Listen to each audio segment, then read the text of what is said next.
She thought she was just buying an old bus, a rusted, forgotten shell from the 1950s, something she could fix up, something to keep her mind busy after the divorce tore her life apart.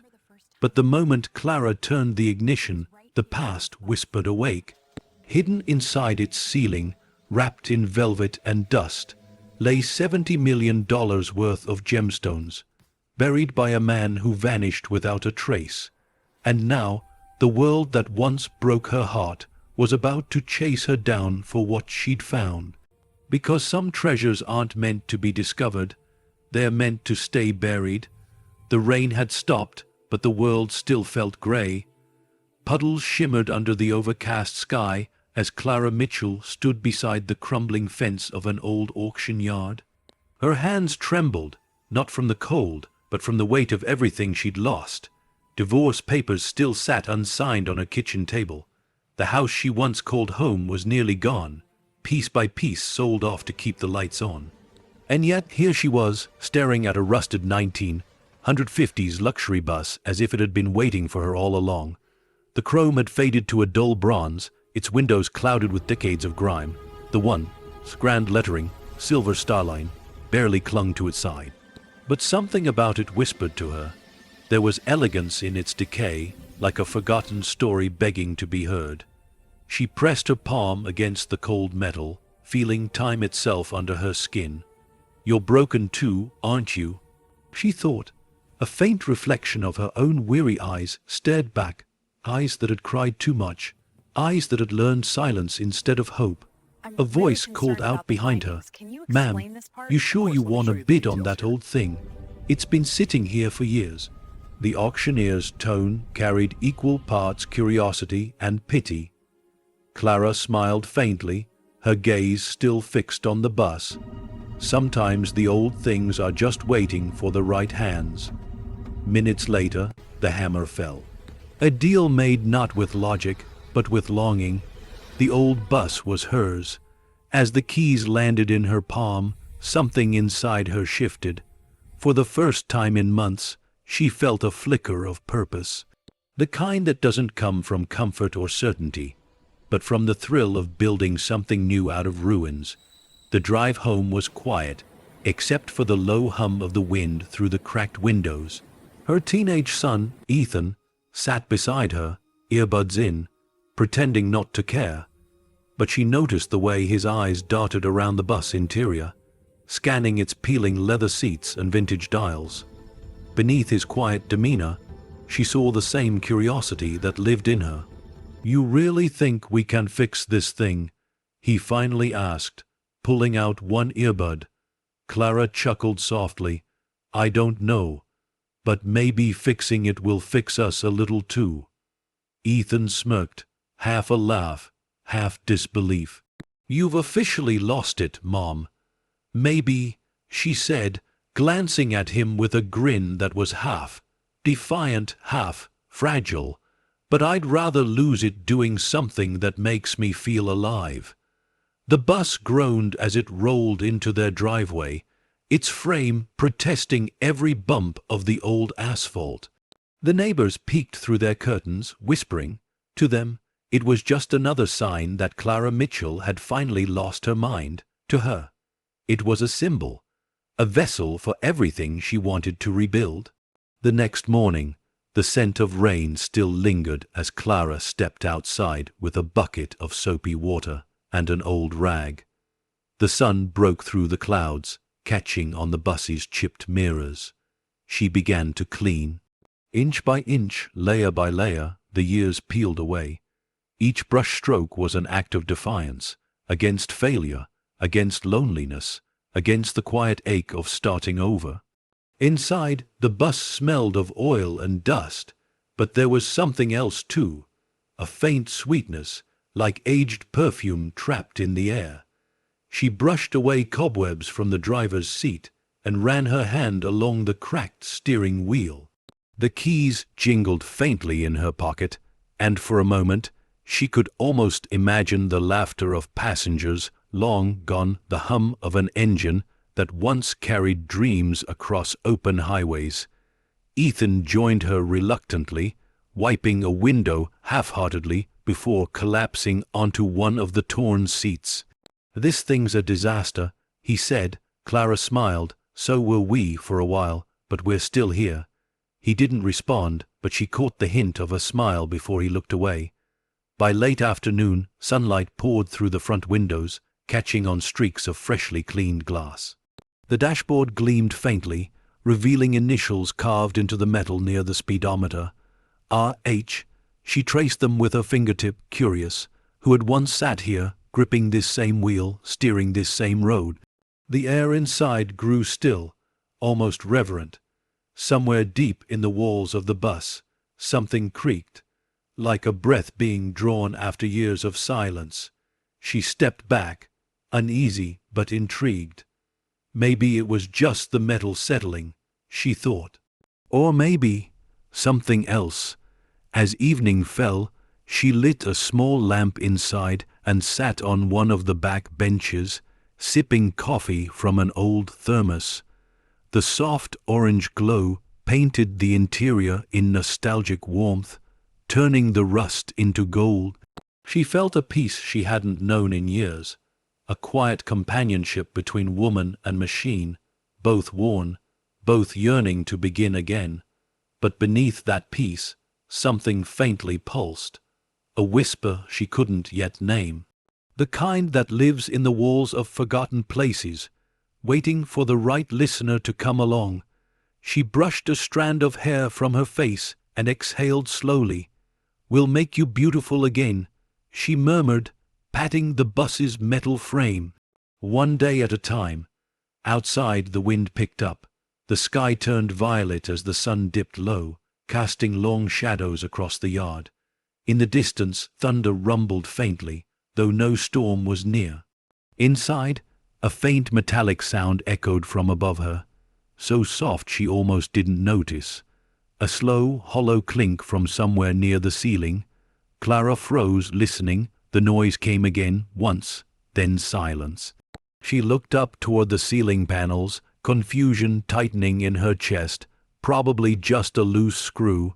She whispered to herself, forcing a chuckle, but the unease lingered. She turned off the lamp, closed the door behind her and walked toward the house, unaware that the sound she'd just heard was not the bus settling, but history stirring awake. As the night deepened, the wind carried a faint rattle across the metal roof, like something shifting in its sleep. Clara paused at her doorstep, her hand resting on the knob, eyes drifting back to the shadow of the bus. It looked peaceful in the moonlight, silent, waiting. And somewhere within that rusted shell, $70 million worth of forgotten gemstones glimmered in the dark, patient, untouched, and very much alive. As the night deepened, she realized the story was only beginning. Morning arrived slow and golden, the kind of morning that made broken things look gentle. Dew clung to the tall grass around the driveway, shimmering like glass as Clara stepped outside with a mug of coffee in hand. The air was still, the kind of stillness that comes after months of chaos, a silence she had almost forgotten could exist. The bus stood there in the mist, heavy and hulking, its metal frame catching the first kiss of sunlight. For a brief second it looked almost alive. Clara smiled faintly. "You survived another night," she murmured. She took a sip of her coffee, watching steam rise like ghosts into the air. The faint memory of that metallic rattle from last night tugged at her thoughts. But she shook it off. There were other things to worry about, real things like unpaid bills and job interviews that never called back. Still, as she approached the bus, she could swear it was watching her. The way the morning light curved through its windows, the way the metal seemed to hum faintly when the breeze passed it, felt like the bus held its breath every time she came near. Inside, the air was cool and damp. She opened the side door and climbed the steps, the wood creaking under her shoes. Dust particles drifted in the sunlight like tiny constellations, glowing softly in the quiet. She had spent the last few days cleaning, washing off layers of old paint, polishing mirrors, repairing the torn upholstery. It wasn't perfect, not even close, but something about it made her feel safe. Each small repair was like stitching together her own heart. Ethan emerged from the house, backpack slung over one shoulder. "You're still messing with that thing?" he asked, half amused, half irritated. Clara smirked. "Some people go to therapy. I prefer elbow grease." He rolled his eyes. "Just don't forget to pick me up from school this time, okay?" "I won't," she said softly, watching him walk down the street. His figure faded into the morning haze, leaving her alone again with the machine that had begun to feel like a secret friend. She climbed into the driver's seat, running her fingers over the carved initials again. R.H. The name meant nothing yet, but it stirred something in her. Who had owned this bus? Who had ridden it before time buried their story in rust? Her hand brushed against the dashboard, and a thin film of dust lifted into the air. Underneath, she noticed something faint. Tiny letters embossed on a brass plate near the ignition. Silver Starline No. 217 Santiago Route, 1961. She frowned. Santiago. The name felt oddly heavy, even sacred. Maybe it was nothing more than an old travel line, but she couldn't help the chill that crept up her arms. As the day unfolded, she worked in rhythmic silence. Soap, rag, wipe, repeat. Each movement calmed the chaos in her mind. The smell of rusted metal mixed with lemon detergent, the sun slipping between clouds, birds fluttering above the fence. There was poetry in the simplicity of it all. When evening approached, Ethan returned, slumping onto the porch with a soda in hand. "You ever gonna drive it?" he asked. Clara looked up from her work. "When it's ready, you can help me test it." He scoffed. "That thing's not gonna move an inch." "Maybe," she said, "but you'll never know until you try." He gave her a reluctant smile, small but real. For a moment they looked at each other and understood without words. This bus wasn't just metal and wheels. It was hope, something for them to build together when everything else had fallen apart. That night, after Ethan had gone to bed, Clara sat on the bus steps with a blanket wrapped around her shoulders. The crickets sang outside and the sky was painted in dark blue silence. She stared into the bus's hollow interior, the reflections of the streetlight flickering against the windows like candlelight. She thought about her marriage, how quickly something solid could turn to smoke. The nights of quiet arguments, of pretending for her son's sake, of losing herself piece by piece until even her own reflection felt like a stranger's. But sitting here now, surrounded by the scent of dust and engine oil, she felt something stir, a strange peace that came not from what she had but what she could build. The world had taken everything from her, yet somehow left her with this, a relic, a chance. Her fingers brushed against the steering wheel once more, and again the faint metallic sound echoed above. Clink. This time she froze. The sound wasn't random. It had rhythm, weight. Like something solid shifting in the ceiling, she stood slowly, eyes fixed on the top panel near the rear of the bus. The light above flickered as if reacting to her attention. Another sound, a softer thud. The air grew thick. Every creak seemed louder now. The stillness pressed against her eardrums until she could hear her own heartbeat echoing back. She reached up, her fingers grazing the seam between two ceiling panels. There it was again, barely visible in the glow of her small lamp, a thin, uneven line running the length of the ceiling, a hidden compartment. Clara swallowed hard, backing away. She wanted to laugh at her own imagination, but her gut said otherwise. She could feel it. Something was up there, something that didn't belong to her, but had been waiting, sleeping for years. She turned off the lamp, her reflection vanishing into the glass. The bus returned to silence. For now, she would leave it alone. Tomorrow, maybe, she'd look closer. But as she stepped off the bus and closed the door behind her, a single, hollow click echoed from above, as if something inside was shifting again, restless after being noticed. The wind whispered through the trees, brushing across the metal shell like a sigh. Clara looked back once more before heading inside. In the quiet glow of the porch light, she caught the faintest shimmer through the bus's upper window. A flash so brief it could have been imagination. She stared for a heartbeat longer, pulse quickening, then turned away, forcing herself to breathe. Just the wind, she whispered, just the wind. But deep inside, she knew better. The bus wasn't just a project anymore. It was a story trying to wake up, one that had waited half a century to be told. And as the moonlight slid down its side like liquid silver, the rust seemed to fade for an instant, revealing a glimmer of what lay hidden within.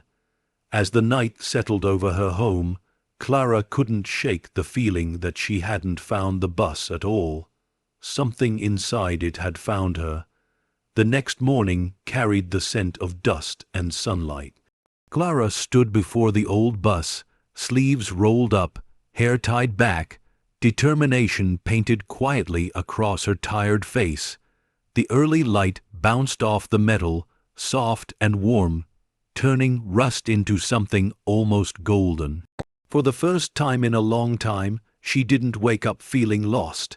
She woke up with a purpose. She opened the bus door, the hinges groaned in protest.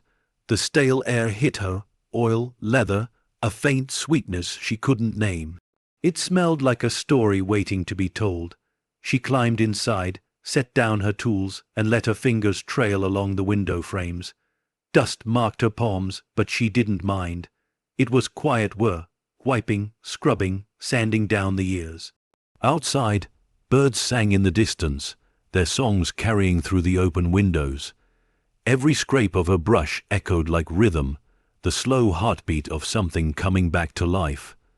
By noon, Ethan joined her again, holding a sandwich in one hand and a skeptical look in the other.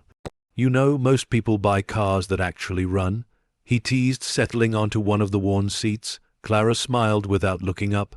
"Most people settle for what's easy. I'm done settling." He took a bite, chewing slowly. "You think this thing's gonna fix everything, huh?" She paused, setting down her brush. "No," she said softly, "but maybe it'll fix something." He didn't reply, but the silence that followed wasn't cold. It was the kind of silence that sits between two people who both understand pain, even if they never talk about it. Hours passed. The bus began to reveal its former self-faded crimson upholstery beneath layers of grime.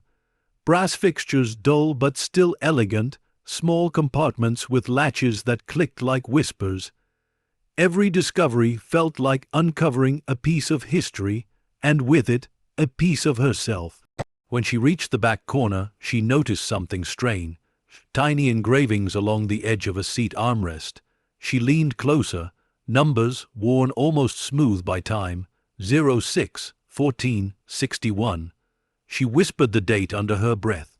June 14th, 1961. What had happened that day? Why mark it here? She brushed her thumb over the inscription and shivered. Somewhere, a memory she didn't own seemed to flicker behind her eyes. Flashes of a woman's laughter, sunlight streaming through the windshield, a song on the radio she couldn't quite place, and then gone. Clara shook her head, exhaling slowly. "You're getting sentimental," she murmured. She stepped outside for air. The afternoon heat shimmered across the yard, carrying the faint scent of motor oil and blooming wildflowers. The contrast made her smile, life and decay, side by side. As she looked at the bus, she saw what others couldn't, potential. Where most saw rust, she saw resurrection. Later, Ethan came out again, holding a rag. "Okay, I'll help. But I get to paint the outside," he said, grinning. Clara laughed, surprised by the warmth in her chest. Deal. Together they worked in the fading light, her with the steel brush, him with the hose, both surrounded by the low hum of summer cicadas. The bus seemed to hum along with them, each sound blending into something almost musical. By dusk, when the sky turned shades of rose and copper, they stood back to look at their progress. It was still broken, still beaten by time, but it looked different now. Lighter somehow, the way a heart looks after forgiveness. Ethan leaned against the frame, breathing hard. You think it'll ever drive again? Clara tilted her head, maybe not far, but maybe far enough. A soft breeze swept through the open windows, and for a moment it almost felt like the bus was exhaling. Relieved to be seen again after all these years, Clara stepped inside once more, running her hand along the polished dashboard. The initials R.H. still caught the light. She traced them again, her curiosity growing like a quiet fire. Who were you, she wondered, and what story did you leave behind? As she sat there in the driver's seat, Ethan's voice called from outside. Dinner, she smiled faintly, resting her hands on the wheel one last time. The metal felt alive, vibrating faintly under her touch, like a secret heartbeat deep within. Outside, the crickets began to sing again, filling the air with that familiar night chorus. She stepped off the bus and turned to lock the door, giving it one last glance before heading toward the porch light in the distance. Behind her, inside the silent bus, a faint shimmer passed across the ceiling panel, the same seam she hadn't yet noticed in the daylight. But she would, soon, because sometimes the road to healing doesn't lead you anywhere at all. It simply brings you back to where you were always meant to start. As the stars began to rise above her quiet yard, Clara felt it for the first time in years. Hope, warm and breathing, waiting patiently beneath layers of dust and time. The next few days blurred into a rhythm that felt almost sacred. Dawn light through fogged windows, the hum of an old radio, the sound of a woman reclaiming her life with every stroke of a paintbrush.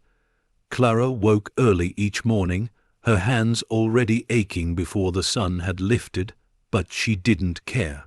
The bus had become her anchor, a vessel not just of steel and dust, but of purpose. She had stopped counting the hours. Time moved differently here. She worked until the scent of rust gave way to polish, until her reflection began to glimmer faintly in the glass. Each time she caught her own eyes in that reflection, she barely recognized the woman staring back, stronger, steadier, her sadness tempered into something like quiet resolve. The bus was slowly remembering who it once was, and in doing so, it was helping Clara remember too. By the fourth day, Ethan's reluctance had softened into habit. He'd come home from school, drop his bag, and wander out to the driveway with a half-hearted sigh. "Where do you want me today?" he'd ask, and Clara would hand him a brush without looking up. It wasn't about chores anymore. It was their unspoken truce, a rebuilding not just of metal, but of the fragile thread between mother and son. As the sun dipped one evening, they stood side by side, painting over the dull rust with a new coat of silver, gray primer. The color caught the light in ripples, as if the bus was waking from a long sleep. Ethan broke the silence.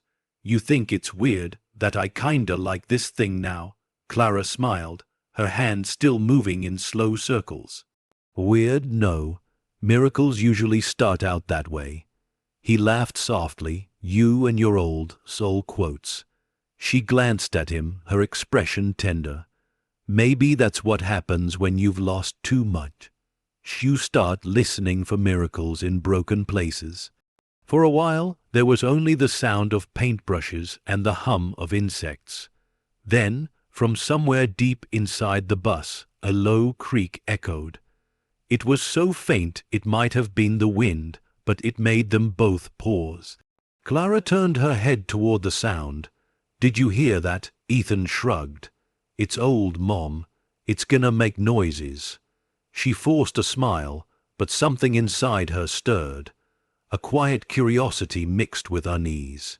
When the evening grew darker, they packed up the tools.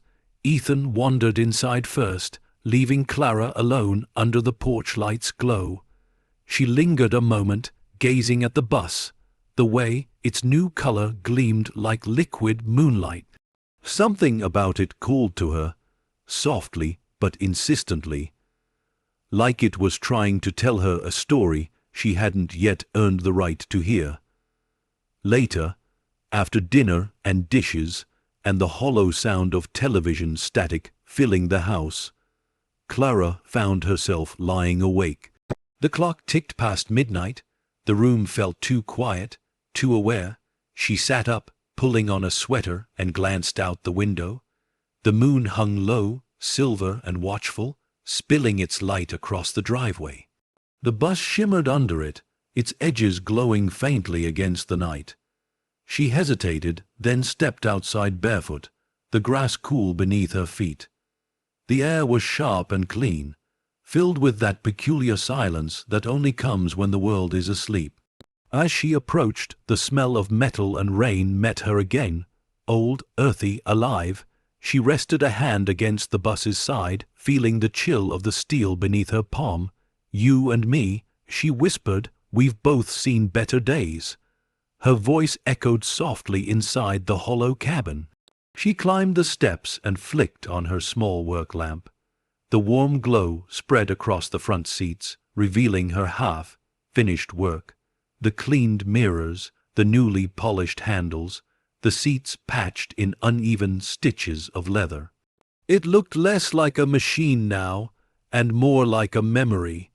She ran her hand along the dashboard one more time, her fingers tracing the brass plate that read Santiago Route, 1961.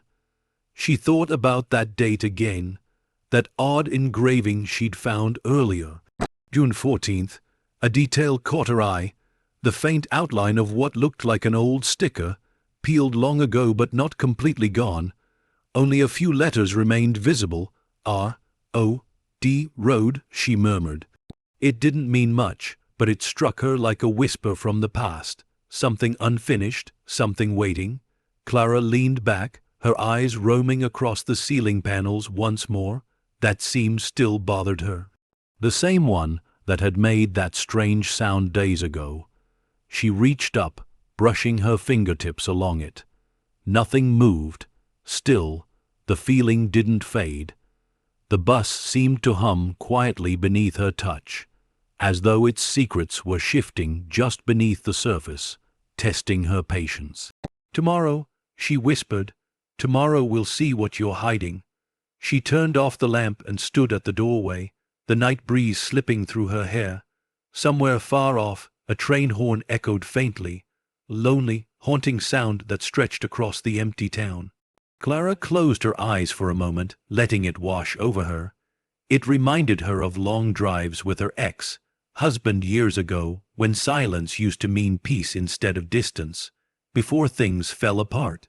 Before words turned into walls, she smiled faintly at the memory, not with sadness, but with quiet acceptance. The past had already taken enough from her. It didn't need to take this too. She stepped off the bus and walked slowly back toward the house. The porch light flickered as she reached for the door handle, and for an instant she looked back. In the moonlight, the bus seemed to shimmer faintly again, not bright, just a pulse, like a heartbeat behind glass. And as she disappeared into the warmth of her small home, the camera of memory might have lingered just a little longer, panning slowly over the bus, up toward the faint seam in its ceiling. There was a sound, so soft it could have been mistaken for a sigh, a hollow click, then silence. Some roads don't lead you anywhere at all, until the day they decide you're ready to see where they've been waiting to take you. By morning, the fog had thinned, but a strange heaviness still lingered in the air, as if the night had left something behind. Clara stood at the kitchen window, watching sunlight creep across the yard, her coffee cooling between her palms. The bus sat motionless, the fresh coat of primer catching the morning light, but it no longer felt still, it felt awake. Ethan's voice broke the quiet. "You're staring at it again." Clara blinked, half smiling. "Just thinking." "About what?"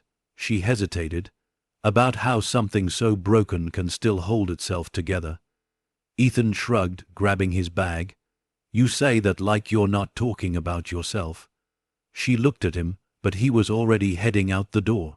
The truth in his words hung in the air long after he'd gone. When the house finally fell silent, Clara stepped outside. The grass was still wet with dew, soaking through her sneakers as she walked toward the bus. The air smelled of rain and faint rust, and with each step she felt that now familiar pull in her chest.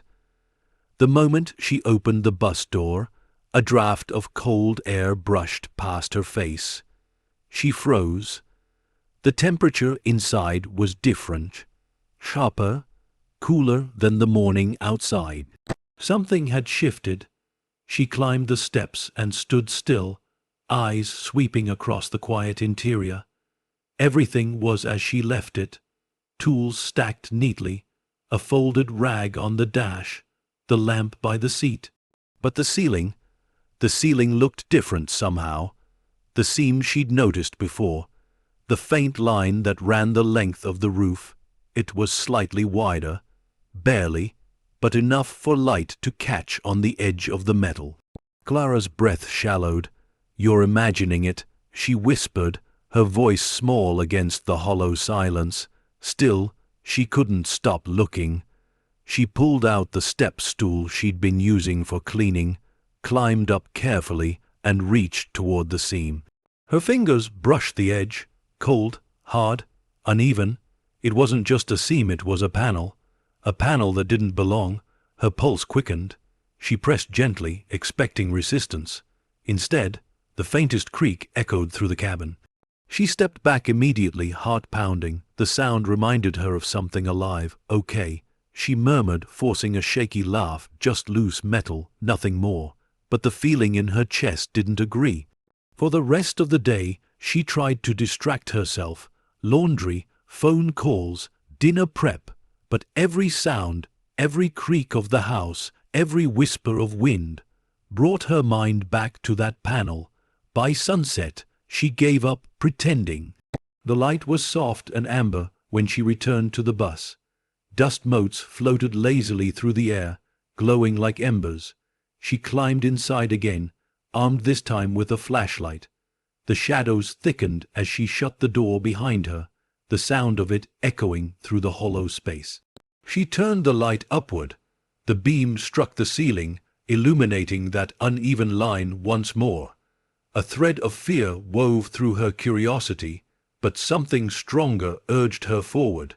She pressed her palm flat against the panel and heard it again, that sound. A faint, hollow tap, like something inside shifting against metal. It wasn't just a loose part, something was in there. Her flashlight flickered, the beam dimming for a second before stabilizing. She exhaled slowly, trying to calm her racing pulse. "You wanted a project," she muttered. "Well, congratulations, you've found one." She stepped down, searching the nearby drawers for tools.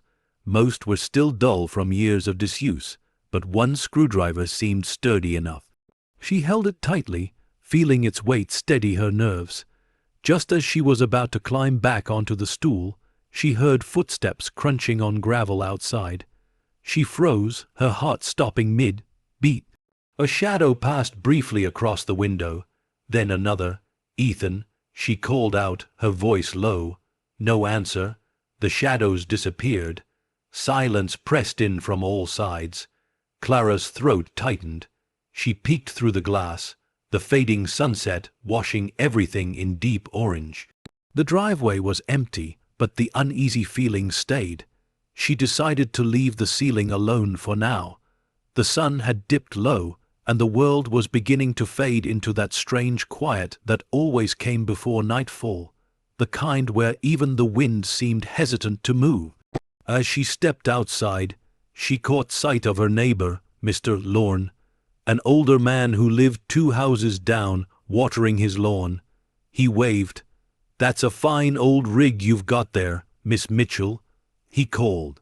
"Looks like one of those Silver Star coaches." Clara forced a smile. "Yeah, you know anything about them?" He squinted, thinking.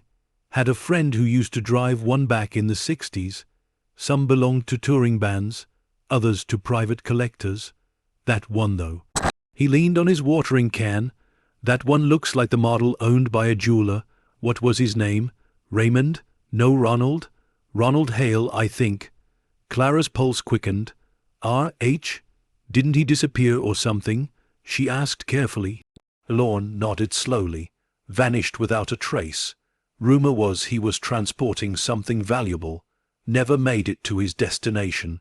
Bus went missing for decades." He chuckled, oblivious to the chill crawling down her spine. "Guess it's not missing anymore."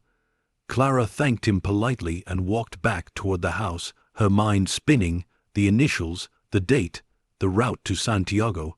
Her bus hadn't just belonged to someone. It had belonged to a man who'd vanished.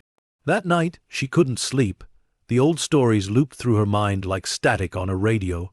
Ronald Hale, jeweler, missing shipment, 1961, at 2:14 a.m. She gave in. She slipped out of bed, grabbed her flashlight, and crept back to the bus. The night air was cold, sharp against her skin. She climbed inside, her breath visible in the beam of the light. Everything was still, perfectly still.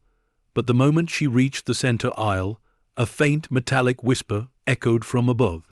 Clink once, then again. It was softer this time, almost. Cautious, Clara swallowed hard, raising her light toward the ceiling. The reflection bounced across the seam, catching what looked like. No, it couldn't be. A tiny gap. Something glittered behind it. She blinked, leaning closer. It was gone. Her heart raced. She stood there for what felt like forever, caught between fear and fascination. Then she whispered to herself, "Tomorrow, I'm opening it."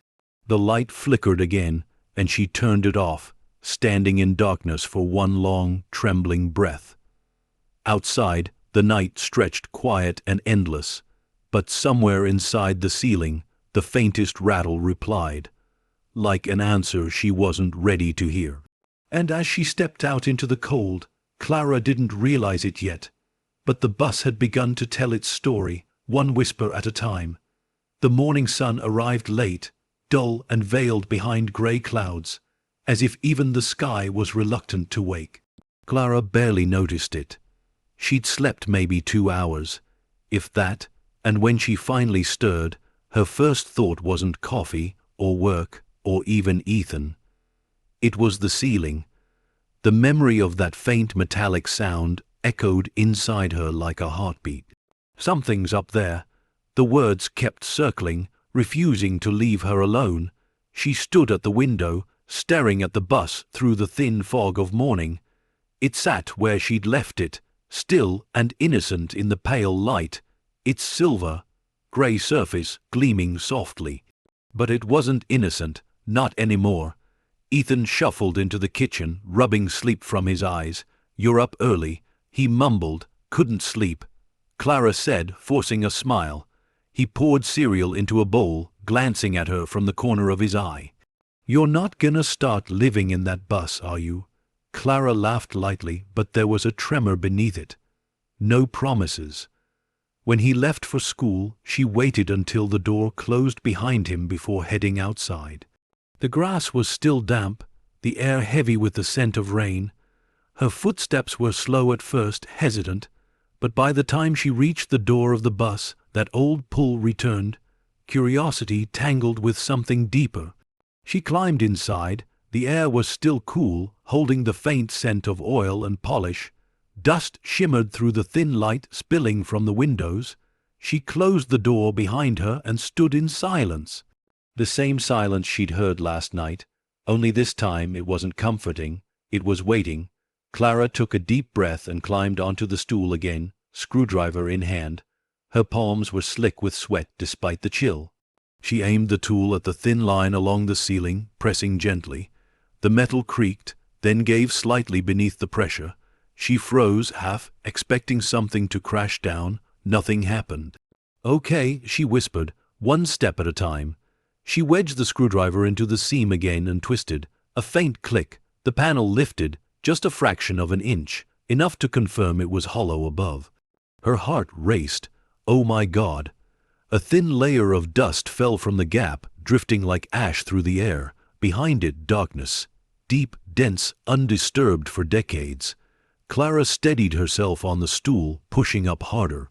The metal shifted, then stopped, caught on something inside. She leaned down, grabbed her small flashlight, and aimed the beam into the narrow opening. At first, all she saw was dust, but then something glimmered. A sharp reflection, quick as lightning, like glass. Her breath caught.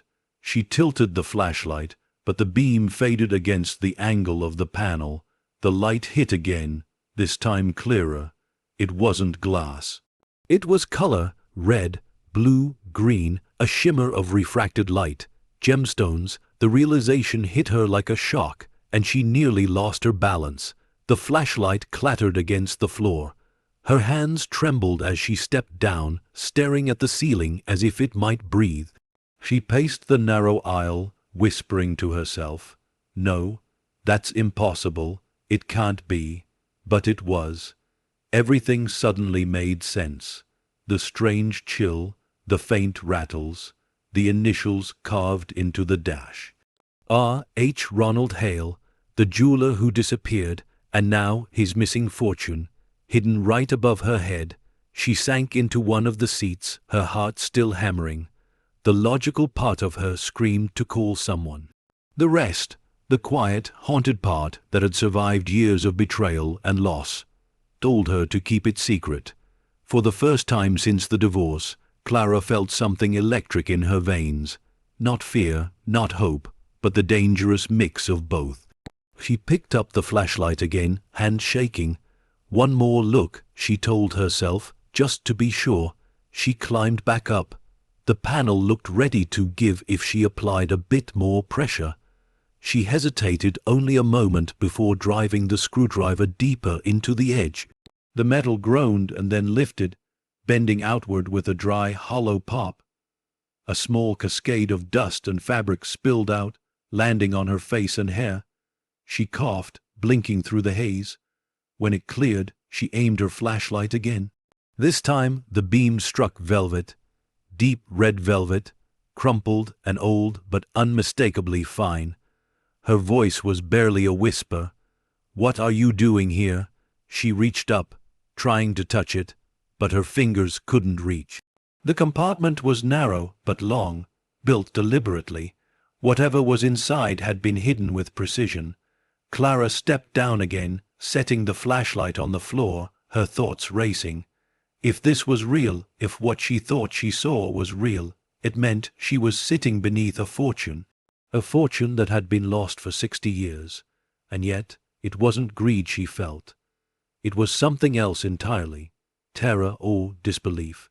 The air around her felt charged, as though the past had just exhaled its first breath in half a century. She turned toward the windows. The sunlight had shifted. Long shadows crept through the glass, cutting the bus into stripes of light and dark. She stared up at the ceiling again, whispering to no one. "Who were you, Ronald Hale? What were you hiding from?" The question hung unanswered in the still air. A sudden noise broke the moment, the sound of gravel crunching outside. She froze, the screwdriver still in her hand. Footsteps, slow, deliberate. Someone was walking toward the bus. Her pulse skyrocketed. She crouched, peeking through the small window at the front. A man was standing near the driveway, all wearing a tan jacket, a clipboard in his hand. He was looking directly at the bus. Clara's breath caught. He turned suddenly and walked away, disappearing beyond the hedge. Her body relaxed just enough for her knees to give out. She sank onto the steps, clutching the screwdriver, trying to steady her breathing. Coincidence, she told herself, probably a delivery, maybe a neighbor, but deep inside something darker stirred, because as she turned back toward the bus interior her flashlight flickered once more, then went out completely. In that moment of darkness, she swore she heard it again, the faintest sound, a whisper, not of metal or dust, but of a voice, soft, distant, almost pleading, "Don't open it." Clara's eyes widened, heart slamming against her ribs. The sound vanished as quickly as it came, leaving behind only silence, and the heavy truth pressing down from the ceiling above her. She had woken something that wanted to stay forgotten. And as she sat there in the dim light, shaking, one thing became painfully clear. Whatever lay hidden in that compartment wasn't just treasure. It was a secret that someone, somewhere, had buried for a reason. And that reason was about to find her. The morning came gray and breathless, heavy with the kind of stillness that feels like the world holding its breath before something happens. Clara barely remembered how she got through breakfast, or how she managed to act normal as Ethan talked about school.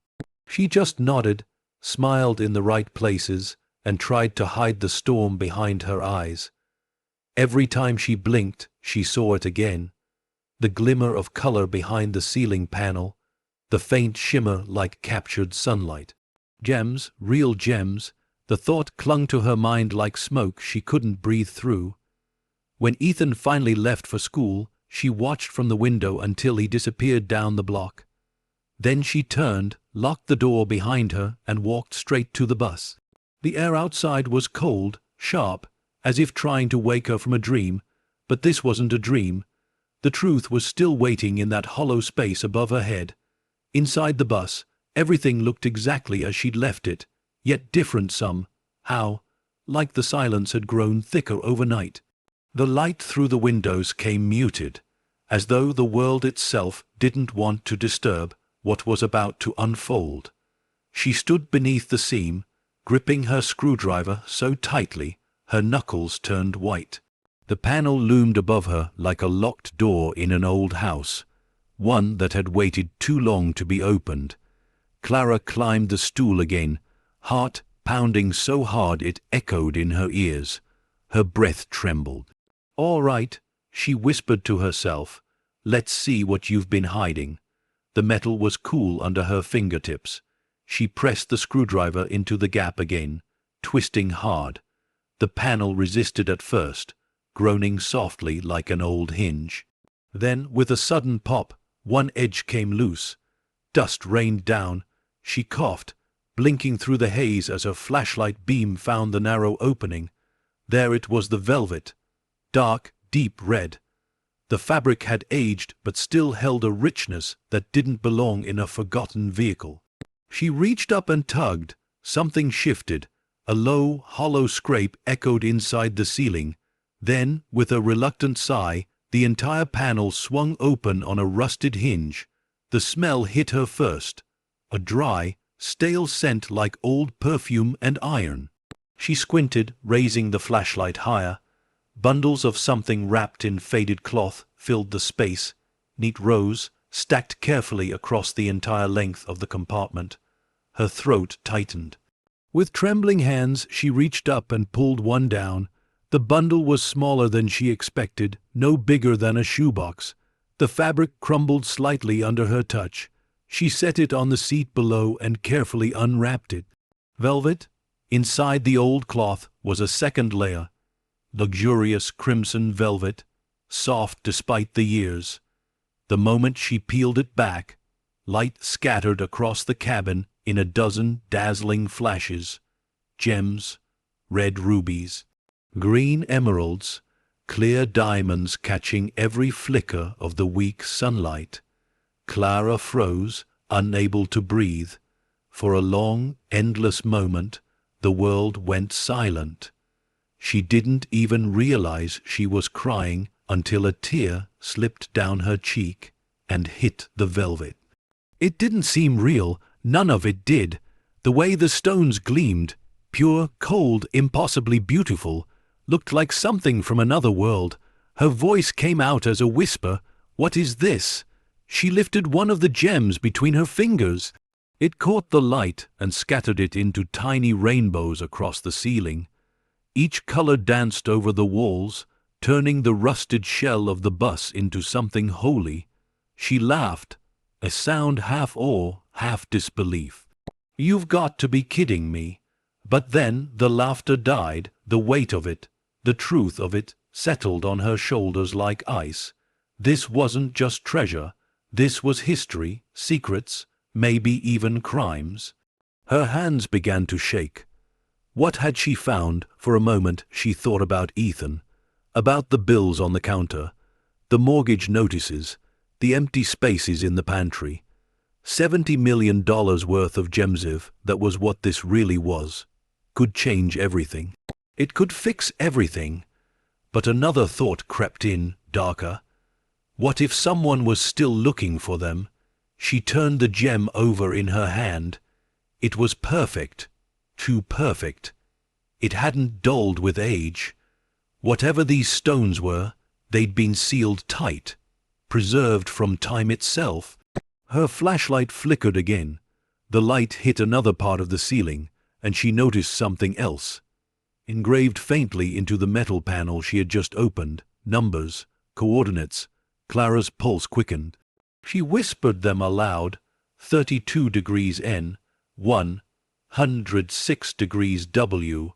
She didn't recognize them, but they sent a chill crawling up her spine.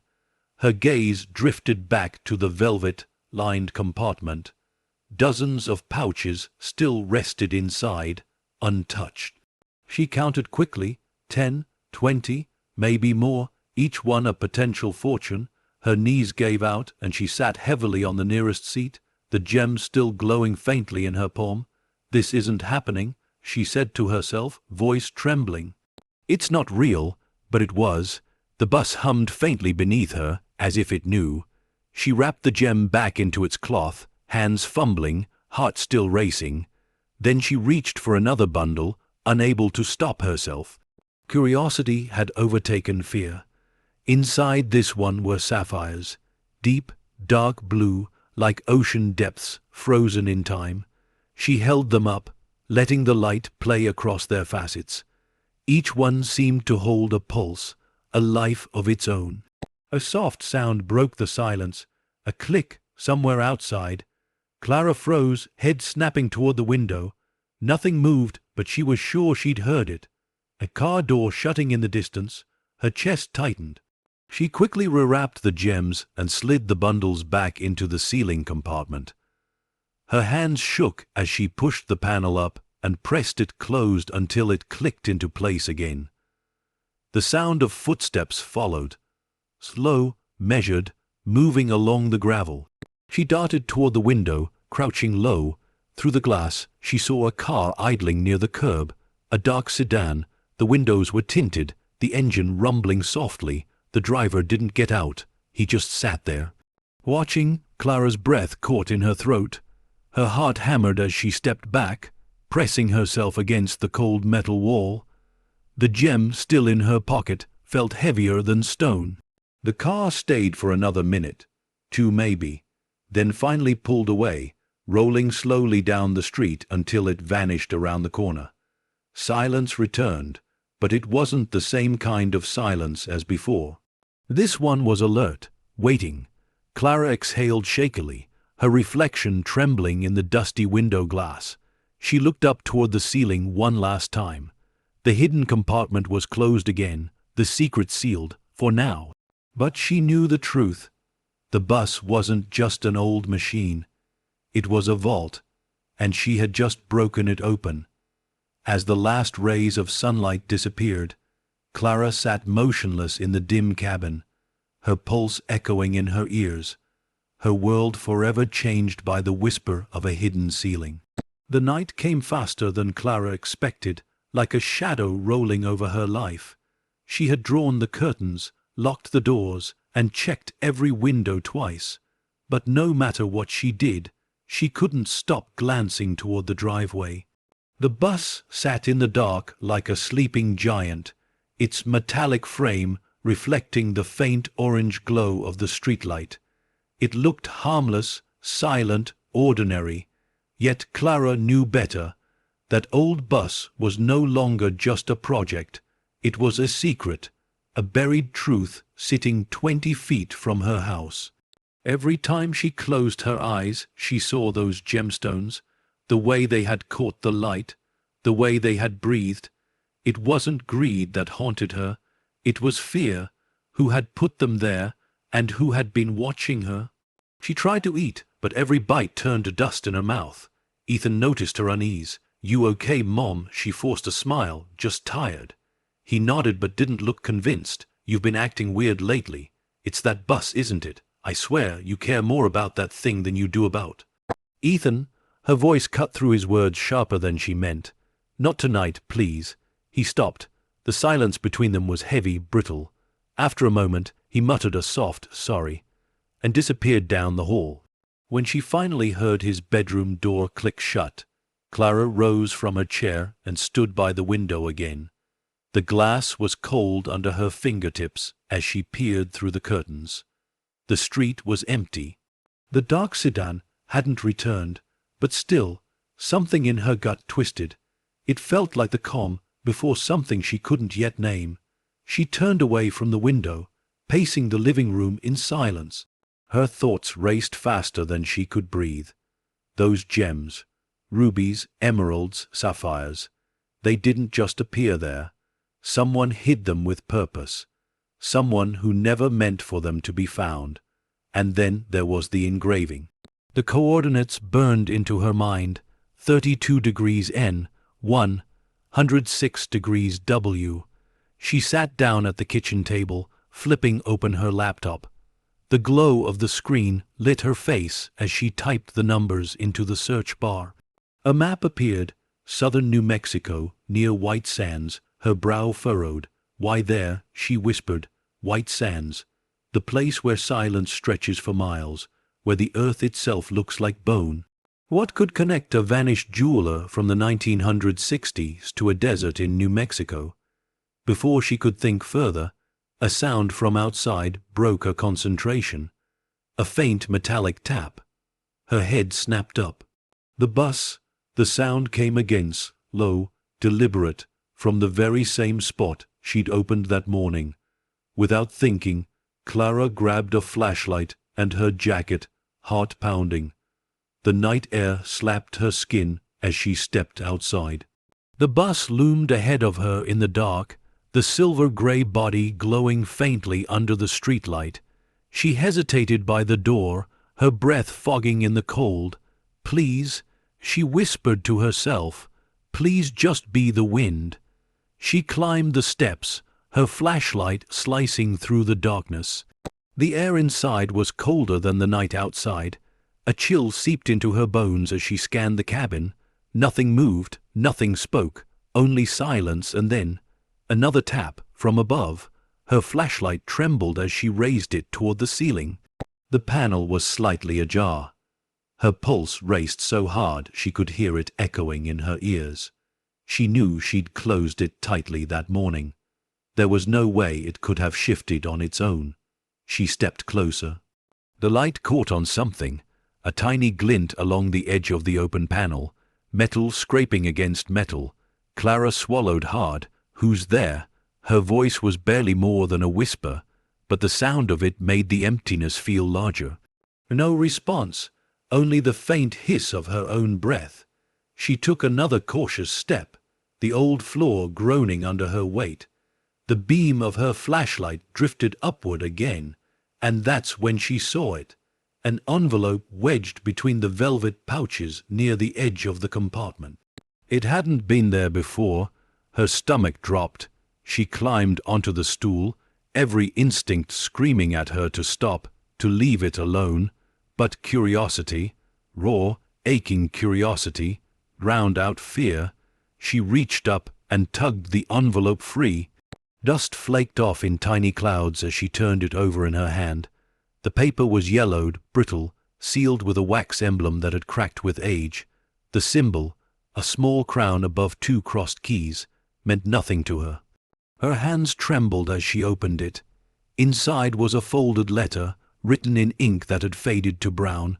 She unfolded it slowly. The handwriting was elegant but hurried, the strokes uneven as if written under duress. "If you've found this, I pray you are not the one I feared would come. The stones are not what they seem. Protect them. Protect yourself. I cannot undo what I've done. No signature. Just 2 initials at the bottom. R.H. Clara's breath hitched. Her mind reeled. The jeweler, Ronald Hale. She clutched the letter to her chest, heart thundering. His words rang in her ears like an echo she couldn't silence. Not what they seem. The flashlight dimmed, its battery giving out. In the flickering half-light, the bus seemed to breathe, shadows shifting, dust swirling in slow motion. For a moment, she thought she heard something behind her, a faint creak of footsteps on the metal floor. She spun around, but there was no one there. Still, she could feel it, the weight of presence, the sense that she was no longer alone in that bus. She backed toward the door, clutching the letter. "You're losing it," she whispered, trying to steady her shaking voice. "It's just an old story, that's all." But even as she said it, the last words of the letter burned through her mind like a whisper carried by the cold wind. "Protect them. Protect yourself." Clara stepped outside, the night air washing over her like a wave. She turned back one last time. The bus stood silent again, motionless, but she knew better now. It wasn't just holding history. It was guarding something alive, something that didn't want to be disturbed. She locked the door, slid the letter into her coat pocket, and walked back to the house, each step slower than the last. Inside, she leaned against the door and closed her eyes, breathing hard. Outside, unseen in the dark, a pair of headlights flared briefly down the street. The same black sedan paused for a heartbeat, then rolled away into the night. Clara didn't see it. She only heard the faint sound of the wind pressing against the windows, and the whisper that followed her into sleep. "You've opened what should have stayed closed." As dawn crept over the horizon, the bus glowed faintly in the early light, its secrets no longer sleeping, its silence no longer kind. Morning broke cold and colorless, the kind of morning that felt like it hadn't quite decided to arrive. Clara hadn't slept. The letter lay unfolded on the kitchen table beside her untouched coffee, its edges curled slightly from where her trembling fingers had held it through the night. The words were burned into her mind. "The stones are not what they seem. Protect them. Protect yourself." She couldn't stop reading it, as though the ink itself whispered each time her eyes passed over it. She wanted to believe it was paranoia, that the letter was just an echo from some desperate man long dead. But deep down she knew better. At 9:00 a.m., a knock at the door made her flinch so hard the mug nearly toppled. 3 knocks, slow, measured. Her heart hammered as she crossed the room. She glanced through the curtain and froze. A man stood on her porch, early 50s maybe, neatly dressed in a tan overcoat and dark gloves. His shoes were polished, his posture rigid. He looked like he belonged to some forgotten time out of place in the quiet suburban street. When she opened the door just a crack, he smiled. A calm, professional smile that didn't reach his eyes. "Mrs. Mitchell?" he asked. His voice was smooth, rehearsed. "I'm with the National Vehicle Registry. We're conducting a follow-up on a recent auction purchase, a 1955 Silver Starline model. That was you, correct?"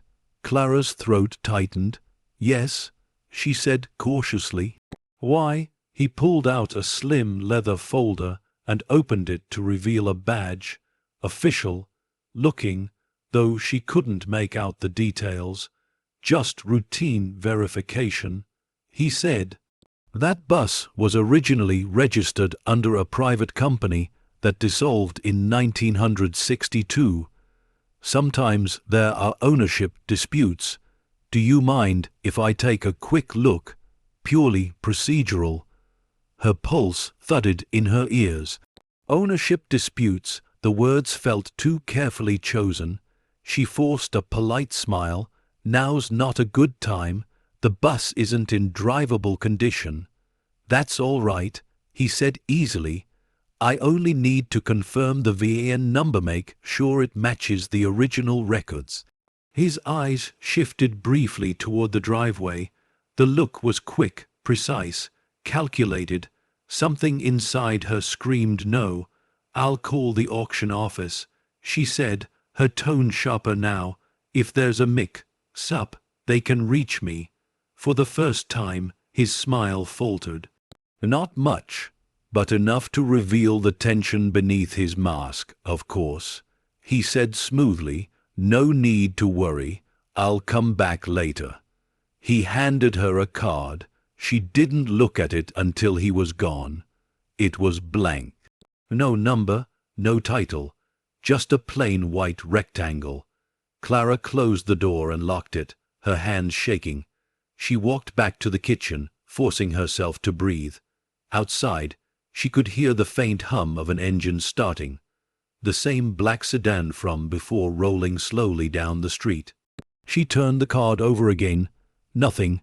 A minute later, she crumpled it and threw it in the trash. That afternoon, she went back to the bus. The letters still burned in her coat pocket, the man's voice echoing in her head. Ownership disputes. The air inside the bus felt thicker now. The once sweet scent of old velvet had soured, mingling with the metallic tang of fear. She climbed inside and knelt beneath the ceiling panel again, running her hand along the edges. It was closed tight, just as she'd left it, but now it seemed heavier, as if aware of the danger pressing in. She whispered, "What were you running from, Hale?" No answer came, only the groan of metal under her weight. In one of the overhead compartments, she found an old ledger bound in cracked leather. It must have fallen when she opened the ceiling yesterday. She hadn't noticed it in the rush. Her pulse spiked as she lifted it. The pages inside were yellowed but intact, filled with neat, looping handwriting. She sat on one of the seats, flipping through. June 10, 1961, Valparaiso shipment secured. June 12, transfer complete. Santiago next. June 14, all accounted for. No witnesses. They cannot trace it. She stopped reading. Her hands began to tremble. At the bottom of the final page, one last entry stood alone, circled in red ink. June 17, 1961, Santiago shipment missing. Her breath caught. The handwriting changed slightly, the strokes shakier. Below the circled words was a single note, smaller, rush. Almost a plea, they know. If I don't make it, the bus carries more than metal and stone. Clara's heartbeat roared in her ears. The air in the bus seemed to close in on her. She clutched the ledger to her chest, her eyes darting toward the window.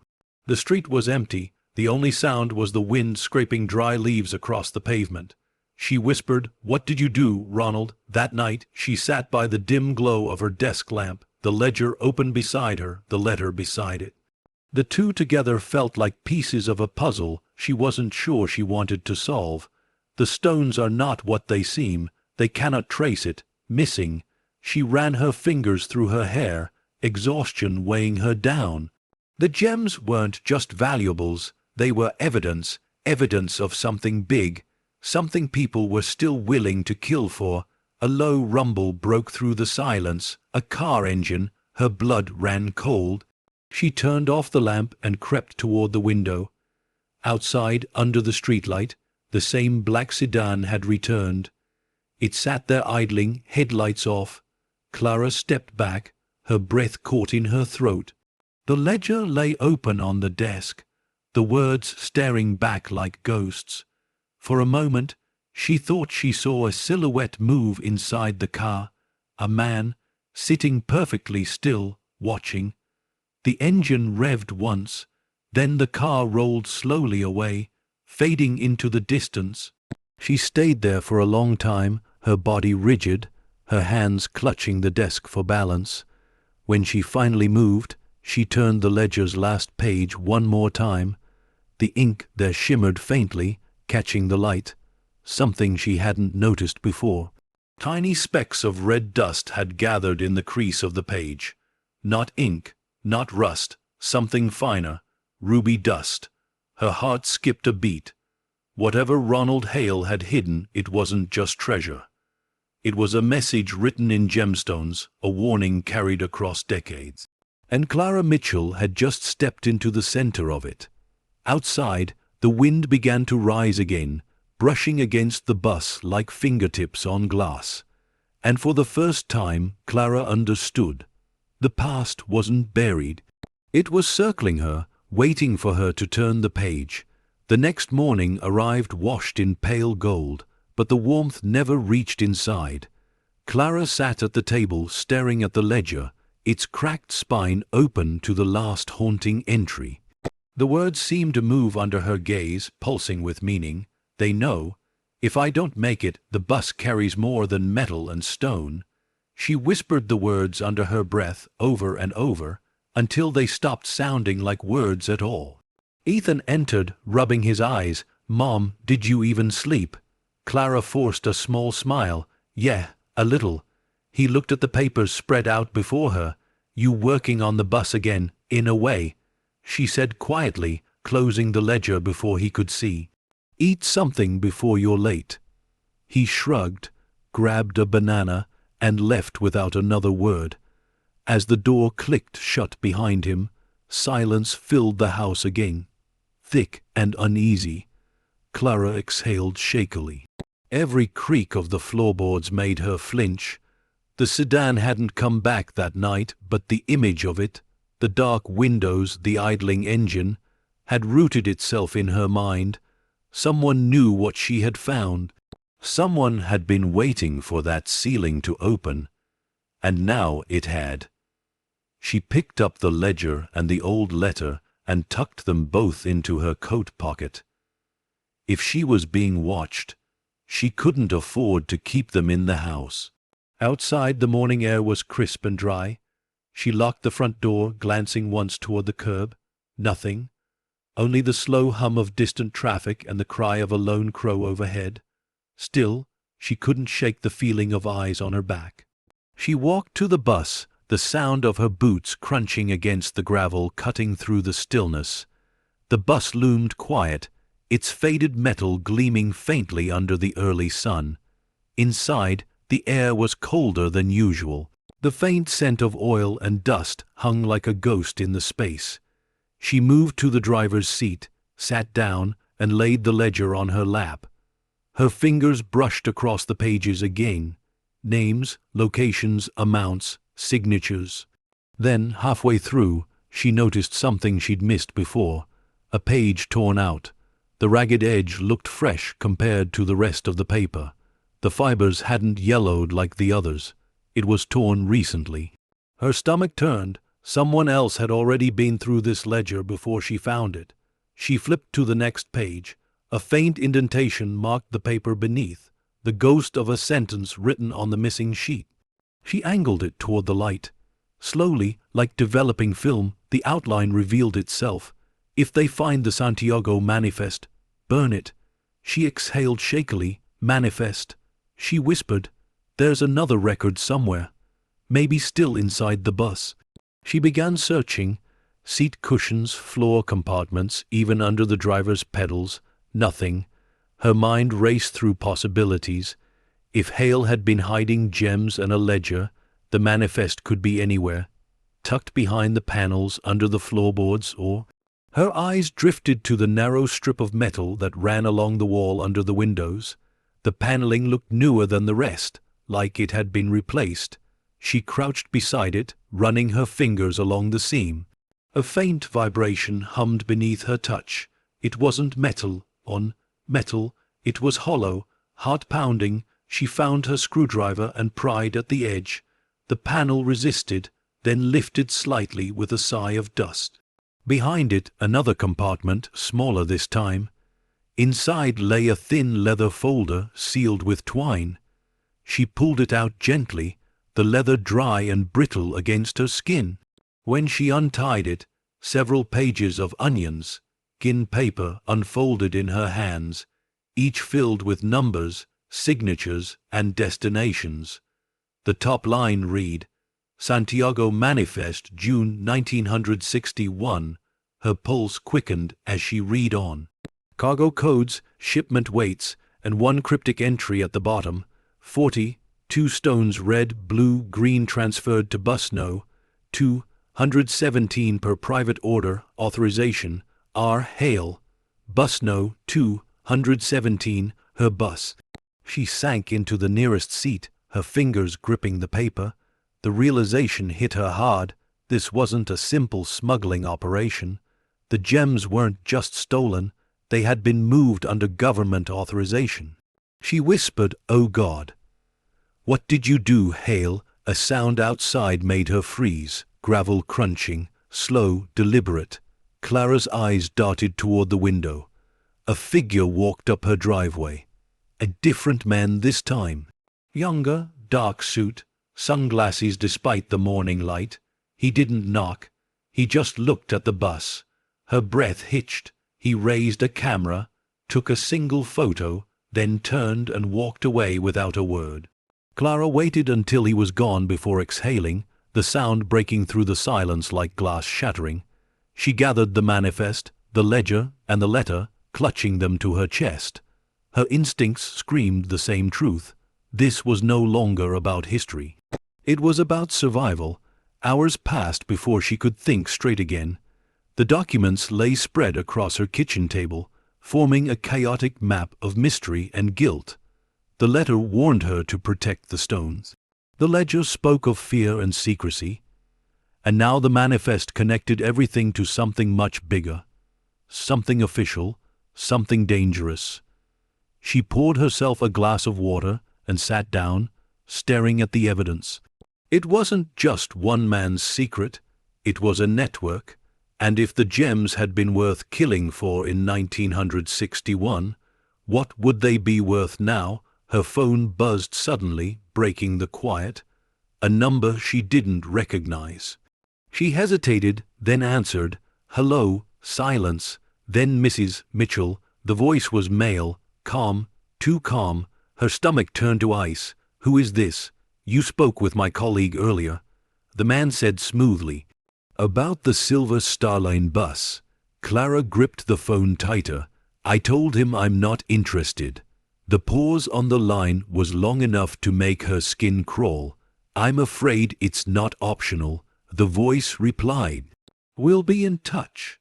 The line went dead. Clara lowered the phone slowly, her hands shaking. The quiet of the house suddenly felt hostile. Through the window, she could see the bus again. The same old shell, now gleaming faintly under the gray sky. It looked back at her like an accomplice keeping terrible secrets. She stepped closer to the glass, whispering to herself, "What have I done?" But deep down, she knew. She had opened something far larger than she understood. And as the clouds gathered over the silent street, the first drops of rain began to fall, soft at first, then harder, like the sky itself trying to wash away what she had uncovered. Somewhere in the distance, the low hum of an engine began again. As the storm rolled in, Clara stood frozen by the window, watching the past come alive in the rain. The bus stood unmoving, but inside its hollow frame, something had begun to shift once more. Something that would not stay hidden for long. The rain didn't stop for 2 days. It came in long, slanting waves that turned the streets into rivers and left the bus glistening beneath a gray sky. Every droplet that struck its metal roof sounded like a heartbeat. Clara sat by the window, watching the water slide down the glass, her reflection ghosting over the storm outside. In her hands, the letter and ledger felt heavier than they ever had, 2 relics that refused to let her rest. She'd read every line a dozen times. Each word led to more questions. each silence between the ink whispering louder than the sentences themselves. Santiago, the name threaded through everything, the manifest, the letter, the coordinates.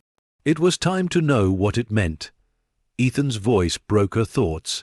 "You've been on that thing for hours, Mom. What are you even looking for?" She glanced up, forcing calm into her tone. "History. I'm trying to figure out where the bus came from." He leaned against the counter, frowning. "History doesn't sit outside watching you at night." Her chest tightened. "What do you mean, that car, the black one? It was here again last night." Clara froze. "You saw it?" He nodded. "Yeah, it parked across the street around 2 in the morning. I thought maybe you were talking to someone, but it just sat there, headlights off." She stared at him, words caught in her throat. Did you get a plate number?" "No." His voice dropped. "But I didn't sleep after that." Clara forced herself to steady her breath. "It's fine, sweetheart. Probably just someone lost." He gave her a look that said he didn't believe her. "You always say that." When he left for school, the silence that followed wasn't peaceful. It was oppressive, like the air itself was waiting. Clara sat there a long while before finally reaching for her laptop. She typed Ronald Hale into the search bar, expecting nothing. But the results appeared almost instantly, one headline pulling her gaze like a magnet. "Renowned jeweler Ronald Hale vanishes, authorities, suspect political ties to 1961, Chilean coup funding." Her eyes widened. The article was dated decades ago, the text grainy, the images faded. A photograph showed a young man in a crisp suit, smiling beside a display case filled with glittering stones. His eyes held charm, ambition, and something unreadable. The article described Hale as a jewel trader turned smuggler, accused of funneling money and gems to rebel forces in South America. The Santiago shipment was rumored to have contained bloodstones, precious gems mined through forced labor and political violence. When Hale vanished, investigators claimed he had stolen them for himself, vanishing into the desert somewhere between Texas and New Mexico. Clara leaned back, her pulse pounding. Bloodstones. The word itself carried weight. The kind of wealth that destroyed lives long before it bought them. She whispered, "You weren't running from greed, were you, Ronald?" Her phone buzzed. A new message from an unknown number. "You're digging too deep." Her hand went cold. She dropped the phone onto the counter, staring at the words as if they might vanish if she didn't breathe. Outside, thunder rumbled. She stood, pacing, trying to think. The letter, the gems, the ledger, all of it painted a story that didn't belong to her, yet now had her trapped inside it. Someone knew what she'd found, and they wanted it back. She moved to the bus, umbrella forgotten in the rain. The downpour soaked her hair and jacket, but she didn't care. She climbed inside, closing the door behind her, breath shallow. The bus smelled of damp velvet and old fear. She sat in the driver's seat, tracing her fingers across the brass plate against Santiago Route, 1961. Her thumb brushed the engraving, and a memory not her own seemed to bloom behind her eyes. A flash of men in uniforms, the sound of engines roaring in a foreign port, a voice shouting in Spanish, words she didn't understand but somehow felt. She gasped, gripping the wheel until her knuckles turned white. The vision faded as quickly as it came, leaving her shaking. Rain pounded harder against the roof, drumming out a warning. She turned to the compartment above her head. It was still closed, but the weight of what lay inside seemed to pull the air tight around her. Those stones weren't just treasure, they were blood, bound, stolen from people who'd suffered for them. Clara closed her eyes. "What am I supposed to do with you?" she whispered. The bus gave no answer. Only the steady sound of rain, When she finally stood, she noticed something new. Muddy footprints across the floor of the bus. Too large to be hers, too fresh to have dried. Her breath caught. She backed away slowly, eyes wide. Someone had been inside. She turned toward the door, but before she could reach it, she noticed something else on the dashboard. A business card. The same blank white card the man had handed her before.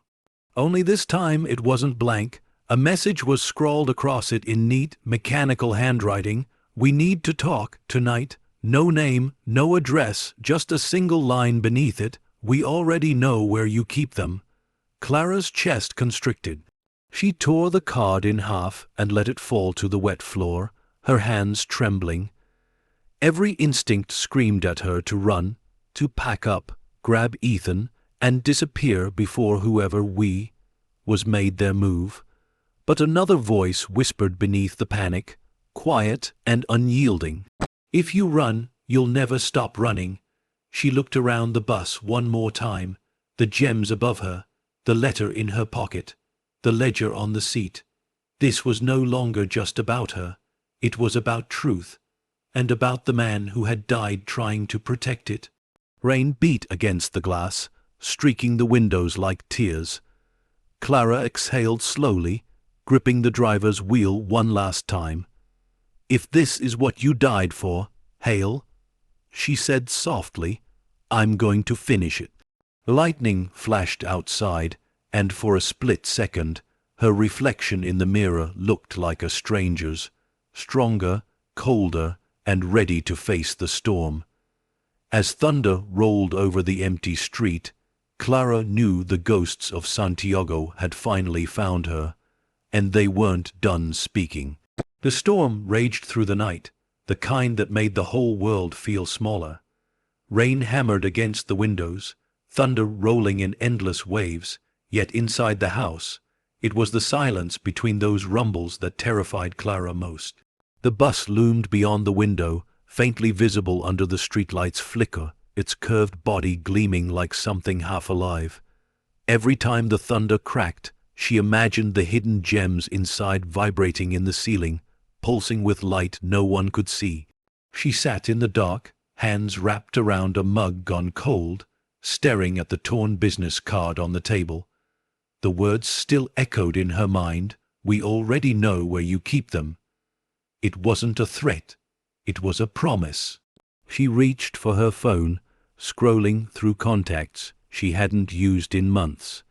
There was no one to call, no one she could trust enough to believe this story. She'd built her life back from silence after the divorce, and now that silence had turned into a trap. At 11:46 p.m., she heard it, a car engine, slow, crawling down the street. Her pulse jumped. She peered through the curtain, heart hammering. The black sedan glided past her house, headlights off. It didn't stop this time. But she knew it would be back. Clara stepped away from the window, pressing a shaking hand to her chest. Every instinct screamed to hide the gems, to bury the truth. But she couldn't, not yet, not until she understood what she was holding and who she was up against. She grabbed her coat, slipped the ledger and the letter into her bag, and stepped into the storm. The rain drenched her instantly, cold and relentless. She didn't bother with an umbrella. She just walked straight to the bus, her boots splashing through puddles. The wind howled like the sea, and lightning painted the world white for a heartbeat at a time. She pulled the door open and climbed inside. The air was damp, the smell of wet velvet thick around her. The bus felt different tonight, darker, smaller. The shadows seemed to lean closer as if listening. She moved to the back, her flashlight sweeping across the walls. The footprints she'd found earlier were gone now, wiped clean by someone else's careful hands. That terrified her more than if they'd still been there. She whispered, "What do you want from me?" The only answer was the rain beating against the roof. She sat down in the same seat where she'd first opened the ceiling, her reflection faintly visible in the dark glass. She pulled out the ledger, flipping through the pages once more, hoping to find something she'd missed. Halfway through, a loose page fluttered free, a torn scrap that had been hidden deep within the binding. She hadn't seen it before. Her trembling fingers unfolded it. This page wasn't written by Ronald Hale. The handwriting was harsher. The ink faded almost to gray. At the top, a date, June 15, 1961. Below it, only a few lines. The shipment reached Santiago. Hale refused payment. He said the stones weren't ours to sell. He's gone. If you find this, burn everything. Clara's stomach twisted. Hale hadn't stolen the gems for greed. He'd stolen them to stop something. Her voice trembled as she whispered, "You tried to protect them." She turned the page over. On the back was a name, Coronel Vargas, and beneath it, a code written in numbers.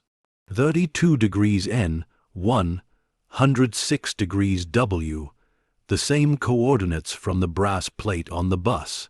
Clara's flashlight dimmed again, and for a split second, the cabin went dark. When the beam returned, she nearly screamed.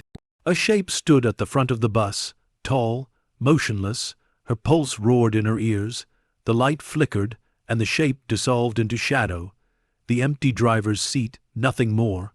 She exhaled a shaky breath, pressing a hand over her mouth to quiet herself. "You're imagining things," she whispered, though her body didn't believe it. But then she heard it, a faint thump from above, not the ceiling, deeper from within it. Her flashlight shook as she aimed it upward. Dust sifted down from the edges of the ceiling panel, and a sound followed. A soft rattle, like metal shifting against metal. Clara's breath hitched. The panel began to lift, only an inch, then two. She stumbled backward, the light jerking wildly. The opening widened just enough for something to fall through, a small velvet pouch hitting the floor with a muted thud.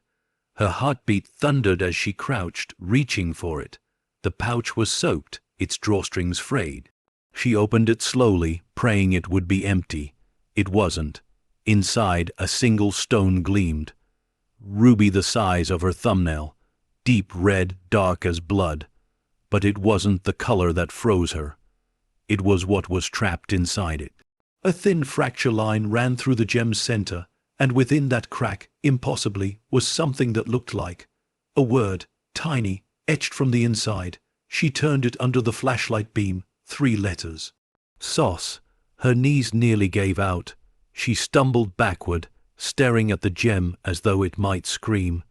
"What did you do, Hale?" she whispered. "What were you trying to tell me?" The storm outside grew louder, wind hammering the metal like fists. In the flashes of lightning, the bus seemed alive again, breathing, trembling under the weight of the rain. Clara slipped the ruby into her pocket, clutching it tightly. She turned toward the door, desperate to escape the suffocating air inside. But when she stepped down onto the driveway, her breath stopped. At the end of the street, the black sedan was back. Its headlights flicked on, just one, like a signal. She backed slowly toward the house, the rain pounding harder. Her shoes slid on the wet gravel as she fumbled for her keys. The car didn't move, it only watched. When she finally got inside, she slammed the door, locking every bolt. The ruby burned warm in her hand, almost pulsing like a heartbeat. She stood there in the dark, trembling, the storm echoing through the walls. Outside, thunder rolled again, but this time beneath it, she swore she heard another sound, not from the sky, from the bus. A low hum, like an engine starting after years of silence, and in that instant, Clara knew the past wasn't finished. It was coming back, driving straight toward her, wearing the face of a man who disappeared 60 years ago. As lightning split the sky and rain blurred the windows, Clara realized she wasn't just uncovering a secret anymore. She was part of it. And somewhere within that storm, the ghosts of Santiago were finally awake. The storm had passed by dawn, but it left the world hollow, washed-out streets, branches scattered across yards, and a silence so sharp it hummed in the ears. Clara hadn't slept. She'd spent the entire night sitting on the couch, the ruby clenched in her fist, her eyes flicking every few seconds to the front window. The black sedan was gone, but its absence didn't bring relief, only the kind of quiet that feels like the pause before an explosion. By morning, her nerves were stretched thin. Ethan's footsteps echoed down the hallway, his backpack slung carelessly over one shoulder. He stopped when he saw her, his brow furrowed. "Mom, what's going on? You look fine," she interrupted too quickly. "I'm fine. Go on, you'll miss the bus." He didn't move, his voice lowered. "It's not fine. You've been different. The way you look out the window every night, like you're waiting for something." Clara tried to steady her voice. "I just have a lot on my mind." He stared at her for a long moment, then sighed and walked out. When the door closed behind him, the silence pressed against her again, heavier this time. She stood slowly and crossed the living room, pulling the curtain aside. The driveway was empty. The bus sat under the weak morning light, streaks of dried rain tracing down its metal sides. It looked harmless again, mute, still, pretending to be ordinary, but she knew better. Something inside it wasn't just hidden. It was alive. She slipped her hand into her pocket, feeling the warmth of the ruby. It still pulsed faintly, like a heart remembering how to beat.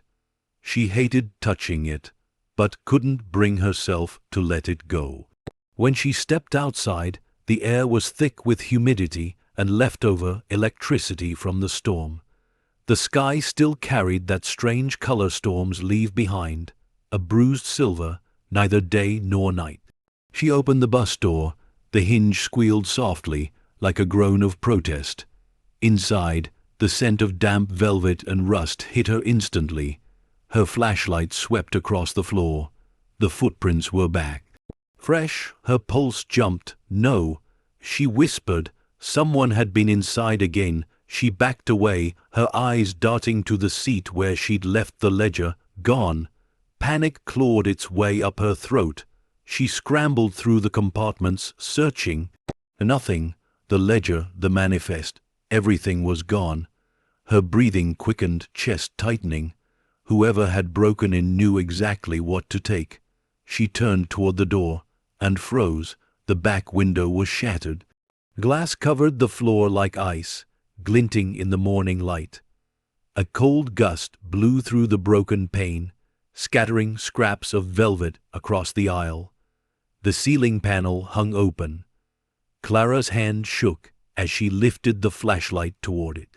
The velvet pouches, some were gone, the rest ripped open, their contents spilled out across the seats. Tiny sparks of red and green shimmered amid the glass. Her legs gave out, and she dropped to her knees among the wreckage. No, no, no. The gems that remained were duller now, dusted in glass and mud, their light muted. She reached for one but froze when she heard it, a car door slamming shut outside. She turned her head sharply, heart hammering.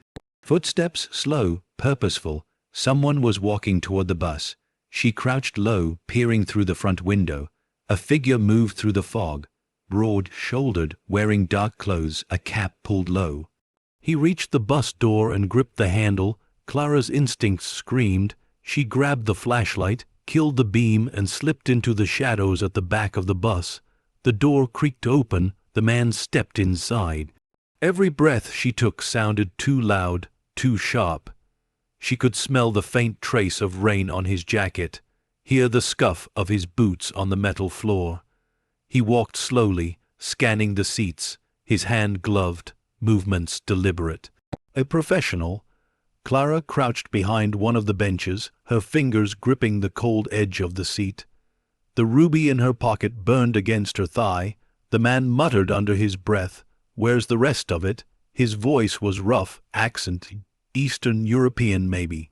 He stopped inches from where she was hiding. She could see the edge of his coat, the faint glint of a gun at his side. Her pulse roared in her ears. He leaned down, his hand brushing the seat above her head. "Come out," he said softly. "No use hiding. We know what you took." Clara's breath caught. In one desperate movement, she grabbed a rusted wrench from the floor and swung it hard against the back door. The sound echoed through the metal cabin like an explosion. The man spun toward the noise, and Clara bolted. She burst from her hiding place, sprinting down the aisle, shoving past him.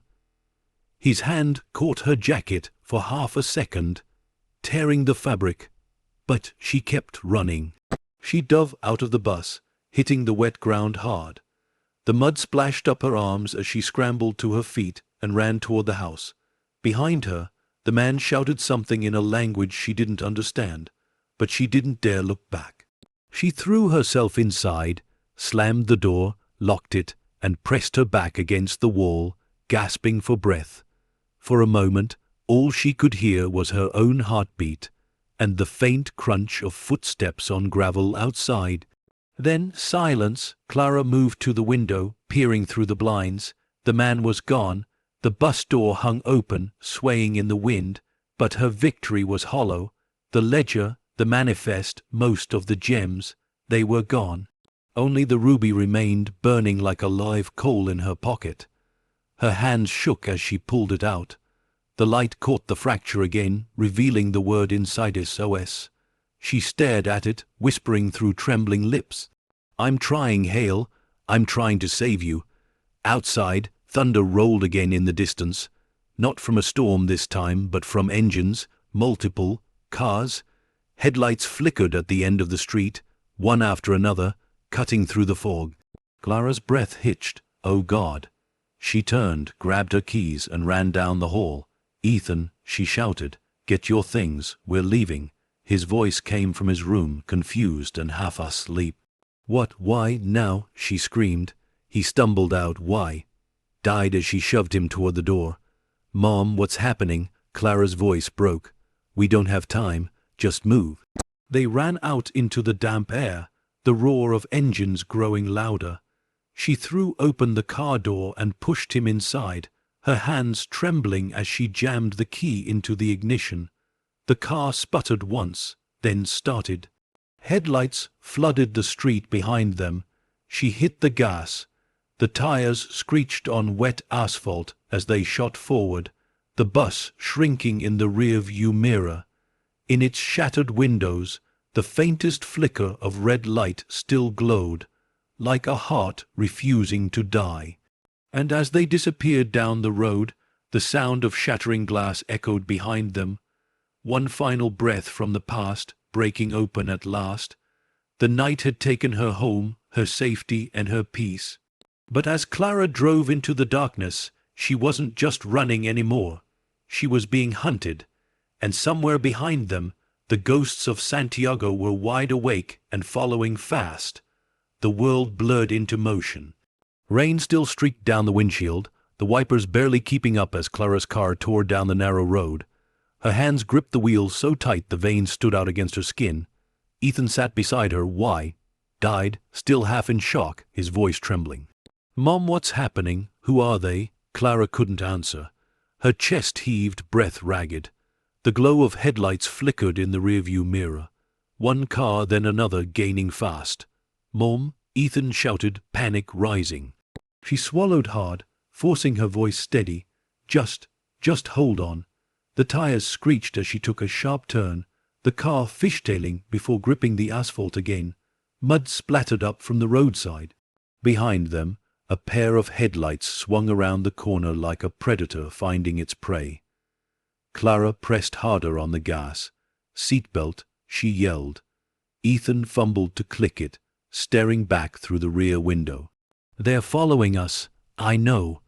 The engine groaned as the car surged forward, weaving through the backroads that wound between stretches of farmland and forest. The world outside was a smear of darkness, rain, and motion. Every shadow looked alive, every flash of light a threat. Ethan's voice cracked. "Mom, tell me what's going on." Clara's throat was tight. Something was hidden in that bus, something people want, badly, and they're not going to stop until they have it. He turned toward her, disbelief mixing with fear. You mean the jewels? That's what this is about. Clara didn't respond. She couldn't bring herself to tell him that the truth was worse, that those gems weren't just treasure, but evidence of something rotten, decades old, and dangerous enough to kill for. A flash of light cut across her face, headlights in the side mirror. Another car, closer this time, her pulse spiked. Hang on. She veered off the main road, turning sharply onto a dirt lane that led toward the hills. The tires skidded in the mud, the steering wheel jerking in her hands. The engine screamed as the car fought to climb. Behind them, the chase car followed. Its beams sliced through the fog, steady and unrelenting. Ethan clutched the door handle, his knuckles white. Where are we going? Somewhere they can't find us. Do you even know where that is? No. She admitted, her voice breaking. For a moment, the only sound was the engine and the storm's whisper against the glass. Then, a pop, sharp, loud, the car jolted. A bullet. Ethan screamed, ducking low. Clara slammed her foot down on the gas, but the road ahead curved too sharply to follow at that speed. The tires lost grip. The car spun once, twice, before skidding off the path and slamming to a stop against a fence. The engine sputtered and died. Smoke curled from the hood. Out, she gasped, fumbling with her seatbelt. Ethan, out now. He hesitated, terrified. She yanked his door open and pulled him out into the rain. The air was cold and sharp, filled with the metallic scent of mud and fear. Behind them, the pursuing car slowed, headlights glowing through the downpour. Clara grabbed Ethan's hand and ran. They stumbled up a slope toward the cover of the trees. The ground was slick, the mud pulling at their shoes, but adrenaline pushed her forward. Branches whipped at her face as they entered the forest, the headlights still following. Her heart pounded so hard she could barely breathe. They ducked behind a fallen log, crouching low. The rain hissed against the leaves above them, muffling the world. Ethan's whisper trembled. "Are they going to kill us?" Clara looked at him, his hair plastered to his forehead, eyes wide with fear, and something inside her hardened. "No," she said fiercely. "I won't let them." A car door slammed in the distance. Voices, two of them, cut through the storm. She couldn't make out the words, but she knew the tone. They were searching. Clara's mind raced. They needed to move deeper into the woods, toward the old trails that wound up the ridge. She remembered seeing a ranger cabin once, long ago. Maybe it was still there. She took Ethan's hand again. "Quiet, follow me." They crept through the trees, their movements drowned by the wind. Every crack of a branch sounded like thunder in her ears. Behind them, flashlights flickered through the rain. Clara pressed a finger to her lips, pulling Ethan behind a thick oak. The lights passed by close enough for her to see the shape of the men. One tall, one shorter, both wearing gloves, both armed. She could hear their voices now. She took the ledger. One said, "We find her, we find the rest." And the stones, she still has one, the ruby. Clara's stomach clenched. They knew. She waited until their lights disappeared, then pulled Ethan further into the dark, her body trembling with exhaustion. After what felt like hours, the sound of the men faded. The forest grew quiet again, except for the slow rhythm of rain dripping through the branches. They stopped at the edge of a small clearing. Through the trees, she could just make out a structure, a small wooden cabin, dark and abandoned but still standing. She exhaled, half in relief, half in disbelief. "Come on." They reached the porch and pushed open the door. It creaked loudly, echoing in the empty space. Inside, the air smelled of rot and old pine, but it was shelter. Clara helped Ethan sit against the wall. He was shivering, his lips pale. "Mom," he whispered, "what's going to happen to us?" Clara crouched beside him, brushing wet hair from his face. "We'll be okay," she said softly, though her voice trembled. "I promise." He nodded weakly, curling against her. Outside, the thunder rolled again, farther now. The forest swallowed the sound. Clara leaned her head against the wall, staring at the ruby still glowing faintly in her palm. The tiny SOS shimmered under the dim light. She whispered to herself, "You tried to warn me, didn't you, Hale?" The ruby felt warm again, unnaturally so, as if responding. For a fleeting second, she thought she saw something reflected in its glow. An image, a face she didn't recognize. Then it was gone. She clenched her fist around it. "Whatever you started, I'll finish it." Outside, somewhere in the distance, the sound of engines faded away. For now, the hunt had paused, but she knew it wouldn't last. The past didn't stop chasing just because you ran out of road. It waited, patient, relentless, until you turned to face it.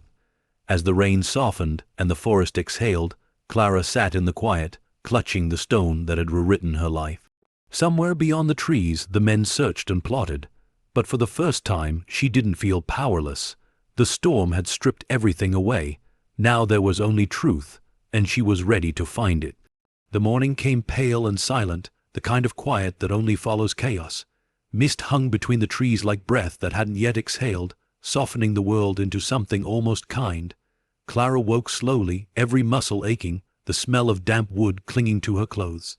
Ethan was still asleep beside her, curled beneath her jacket, his chest rising and falling in the faint rhythm of peace she hadn't seen in weeks. For a moment, she let herself just watch him, the small details that the noise of life often buried. The freckles under his eyes, the way his fingers twitched when he dreamed, the fragile reminder that he was still here, still alive, still hers. She leaned back against the cabin wall and closed her eyes. The last 24 hours played in her mind like scenes from someone else's nightmare. The chase, the shattering glass, the ruby burning in her pocket. Every sound, every flash of light replayed until it felt burned into her bones. When she finally stood, the forest greeted her with quiet patience. The world smelled of wet pine and earth. Sunlight tried to break through the canopy, its first beams turning the mist into gold. For the first time in days, Clara felt something close to peace. She stepped outside, her shoes sinking softly into the mud, and looked toward the east. The storm clouds had broken apart overnight, revealing a strip of blue sky at the horizon. The air felt clean, alive. From her pocket she pulled out the ruby. Its deep red core no longer glowed like it had before. Instead it shimmered faintly, almost calm, like it too was tired. She turned it over in her palm, letting the sunlight pass through. The faint engraving SOS was still there, hidden in the fracture. "I heard you," she whispered. "I just don't know what you wanted me to do." The wind stirred gently, carrying the scent of something faintly metallic. She followed it with her eyes until she saw the old trail leading deeper into the forest, curving toward the ridgeline. The thought came to her as quietly as the wind itself. Keep going. She went back inside, nudged Ethan gently awake. "Hey," she whispered, "it's morning." He groaned, rubbing his eyes. "Did they leave, for now?" she said. "We can't stay here, though. They'll circle back." He sat up slowly, blinking at her. "Where are we going?" Clara looked out the window at the faint path, winding into the mist. "To find out what Hale wanted us to find." Ethan frowned. "The guy who hid the gems." She nodded. "The one who tried to protect them." He hesitated, but when he saw the determination in her eyes, he simply said, "Okay." They gathered what little they had: a half-empty bottle of water, a flashlight, a granola bar. Clara tucked the ruby back into her pocket, close to her heart, as if keeping it near could somehow guide her. The forest grew denser as they walked. Sunlight filtered through in fractured rays, the smell of wet leaves and cedar rich in the air. Birds sang high in the branches, the world slowly coming alive again after the storm. Each step felt like a step away from fear, but also deeper into something unknown. Hours passed before the trees began to thin, revealing the stretch of land beyond, a vast desert plain framed by distant hills. And there, standing alone under the rising sun, was what looked like the remains of an old airfield. Rusting hangars, faded signage, a cracked tarmac overrun by weeds. Ethan shielded his eyes. "What is this place?" Clara stared at the letters, barely visible on the hangar wall. "Starlane Air Cargo." Her breath caught. "It's connected," she murmured. "The same company. The bus was part of this." They approached slowly, their footsteps crunching on gravel. The air grew warmer as the mist faded. A sign lay half buried in sand near the entrance. Faded words read, "Private property closed since 1962. Inside, dust floated through shafts of sunlight that pierced holes in the roof. Broken crates lay scattered across the concrete floor, their labels long worn away. Clara's heart pounded as she stepped deeper in. Every sound echoed, each footstep, each breath. Then she saw it, an office door at the far end, its glass cracked but still intact. On the door, in peeling gold paint, "R. Hale, Operations Director." Her throat tightened. Ethan whispered, "That's him, isn't it?" She nodded, "Yes." Her hands trembled as she reached for the doorknob. It turned easily, the rusted hinge groaning open. Inside, the air was thick with the scent of old paper and time. The walls were lined with filing cabinets, most of them pried open and empty.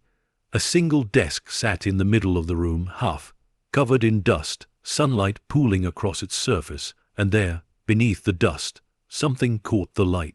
A small metal box. Clara approached slowly, her pulse quickening. The box was locked, but the keyhole was rusted wide. She didn't need a key, just a screwdriver from the drawer beside it. With a firm twist, the latch gave way. Inside were letters, dozens of them, each one marked with the same seal, a small crown above crossed keys, the same emblem that had been stamped on the wax of Hale's warning letter. Clara sat down, spreading the papers across the desk. The first letter she opened was dated June 1, 1961. To the board it read, "The stones arrived intact, but the truth of their origin cannot remain buried. These are not gems. They are blood money, born from suffering. I will not deliver them to the buyers in Santiago. The shipment ends with me." Her breath caught. She flipped to another letter, written days later in trembling script. "They have discovered my refusal. They're coming for me. If I can reach the desert, I'll hide the bus. Someone must find it one day. Someone who will know what to do." Her hand went to the ruby in her pocket. The realization hit like sunlight breaking through a storm. Hale hadn't been running to hide his guilt. He'd been running to redeem it. He hadn't buried treasure. He'd buried a confession. Tears welled in her eyes. "You were trying to make it right," she whispered. Ethan looked at her, confused. "What does it mean?" Clara turned toward him, her voice trembling but steady. "It means these gems were never meant to be sold. They were meant to be found by someone who wouldn't use them for greed." Outside, the wind swept through the hangar, lifting the dust into swirls that glittered like faint embers. Clara smiled faintly through her tears. "He didn't just hide a fortune," she said softly. "He hid a chance for someone to set things right." For the first time in weeks, the fear in her chest eased, replaced by something quieter. Purpose. Ethan touched her arm gently. "So, what do we do now?" Clara looked out toward the horizon. "We finish what he started." She took one last look at the letters, then folded them carefully into her bag. As they stepped back into the sunlight, she could almost feel the air lighten around her, as if the ghost of Ronald Hale himself had finally exhaled. The road ahead stretched long and empty beneath the warming sky, but it no longer looked lonely. It looked like redemption. As Clara and Ethan walked away from the hangar, the wind carried with it the faintest sound, a soft metallic rattle, like the whisper of an old engine turning over one last time. The past was still alive, but now it was guiding them forward. The sun had climbed higher by the time Clara and Ethan reached the edge of the old airfield. The morning mist had burned away, leaving behind an endless horizon painted in gold and rust. The desert stretched for miles, quiet, immense, ancient. The hangar loomed behind them like a tomb of the past, its rusted frame groaning in the wind. Clara turned back once, squinting into the distance. She felt it in her bones, the strange piece of a mystery no longer buried, and yet a warning in the silence that followed. She slipped the ruby from her pocket and held it up to the light. Its glow was soft now, the fractured heart still marked with those 3 faint letters, SOS. It no longer felt like a cry for help. It felt like a promise kept. But the quiet didn't last. In the distance, across the sunlit plain, a faint dust cloud stirred. It moved slowly at first, then faster, rising like smoke, spreading like warning.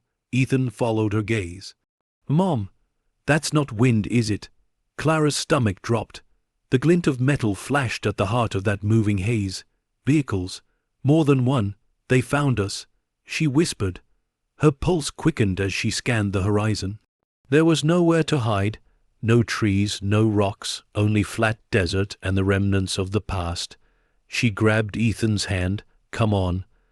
They broke into a run, heading toward the far side of the airfield where the cracked tarmac gave way to open dunes. The heat was already rising, shimmering off the ground like glass. Each step kicked up dust that clung to their shoes and clothes. Behind them, engines roared to life. The sound crawled through the air like thunder, 3 vehicles moving fast.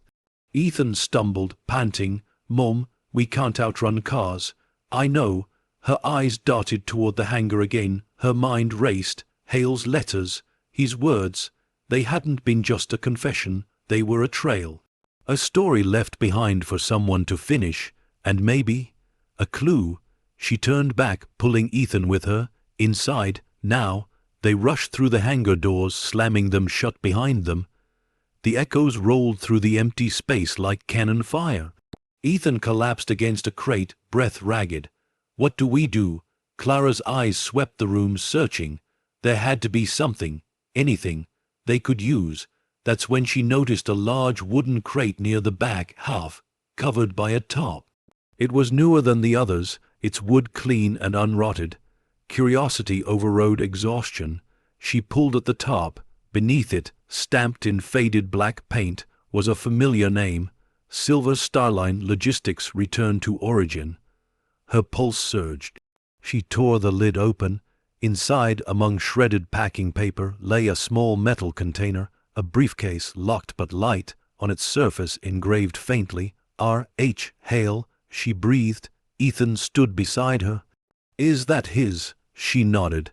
"It must be. Maybe this is what he couldn't destroy." From her bag, she pulled the screwdriver and forced the latch open. The briefcase creaked, and inside lay a single object wrapped in oilcloth. Clara unrolled it slowly. Inside was a smaller box of brass, and within that papers, brittle but intact, maps, diagrams, and one photograph. Ronald Hale standing beside the bus, smiling, a small child on his shoulders. Behind them, a banner read, "Starline Relief Convoy 1961. Ethan frowned. Relief convoy. Clara's heart twisted. He wasn't smuggling for himself. He was stealing from them. To fund evacuations, not wars. The truth hit like light breaking through a storm. Hale had been painted a thief because he turned against his employers, because he'd used their dirty money to save the innocent. The gems weren't bloodstones anymore. They were redemption stones. But before she could say it aloud, the sound of engines outside ripped through the air again. They'd arrived. Ethan's voice shook. "Mom." Clara snapped the briefcase shut. "We can't let them find this." She grabbed his hand, pulling him toward the side door, but before they could reach it, the metallic clang of boots echoed outside the hangar. Shadows passed across the thin slats of sunlight streaming through the broken walls. She froze, pressing Ethan against the wall, motioning for silence. The main door creaked open. Sunlight poured in. Two men stepped inside, dark suits, guns drawn, moving with the slow precision of predators. Their eyes scanned the hangar, sweeping across the dust, the old crates, the silence. One of them called out, "Mrs. Mitchell, we only want what you found. Hand it over, and this ends peacefully." Clara's breath trembled, her back pressed against the cold metal wall. Ethan whispered, "They're lying." She nodded faintly. The men split up, one moving left, the other right. Their footsteps echoed closer. Clara's hand brushed against something behind her, a rusted lever built into the wall. She didn't know what it was, but it felt connected to the hangar doors. Her pulse pounded in her ears. She looked at Ethan. "When I say run, run." He shook his head. "No, I'm not leaving, now." She yanked the lever down.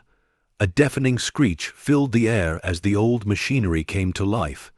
The massive doors on the opposite side of the hangar grinding open.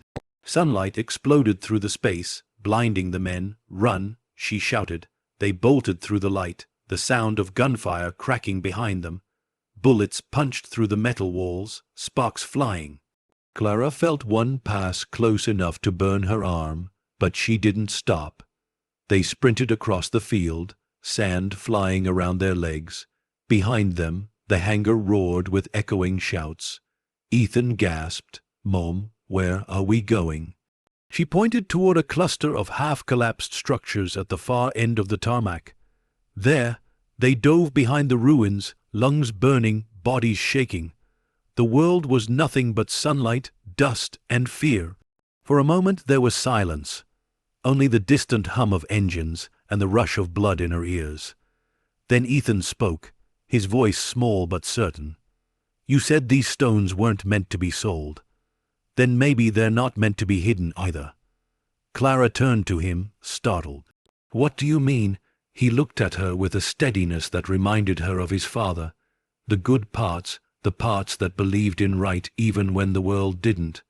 Maybe they were meant to help people, Mom, just like Hale wanted. The idea hung between them, simple and pure. She exhaled slowly. "Then that's what we'll do."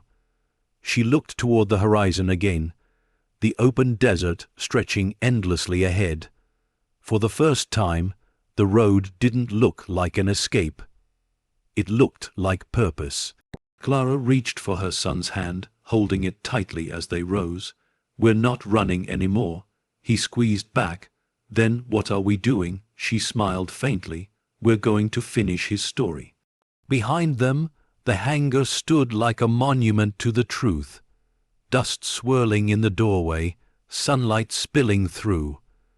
And as they walked into the open desert, the ruby glowed faintly in her pocket, its fractured heart catching the light. No longer a warning, but a signal. A beacon. Some debts couldn't be erased with money, but with courage, and the will to make wrong things right, they could finally be paid. As the desert wind carried away the last echoes of the chase, Clara didn't look back. Redemption wasn't behind her. It was the road ahead waiting to be walked. The desert stretched endlessly ahead, burnt gold under the rising sun, a landscape so vast it made them look like ghosts moving through history. The air shimmered with heat, each breath tasting of dust and salt. Clara's throat ached, her legs heavy, but she didn't slow down. The briefcase was clutched in her hand like a lifeline. Behind them, the hangar was only a distant silhouette, wet naus, mall, silent, and fading into the haze. The wind had begun to howl, sweeping trails of sand across their path like smoke. Ethan trudged beside her, face flushed from exhaustion. "Mom, where are we even going?" Clara didn't answer right away. She glanced toward the horizon, to the coordinates. She finally said, "The ones Hale left behind. They're out here somewhere." Ethan frowned. "You think he buried something else. I think he buried the truth." The wind picked up, tugging at her hair, whispering across the dunes like a voice trying to speak. Clara tightened her grip on the briefcase. Every instinct told her the end of this road wasn't safety, it was a reckoning. Hours passed. The desert heat burned away the morning's coolness, replacing it with a merciless, shimmering glare.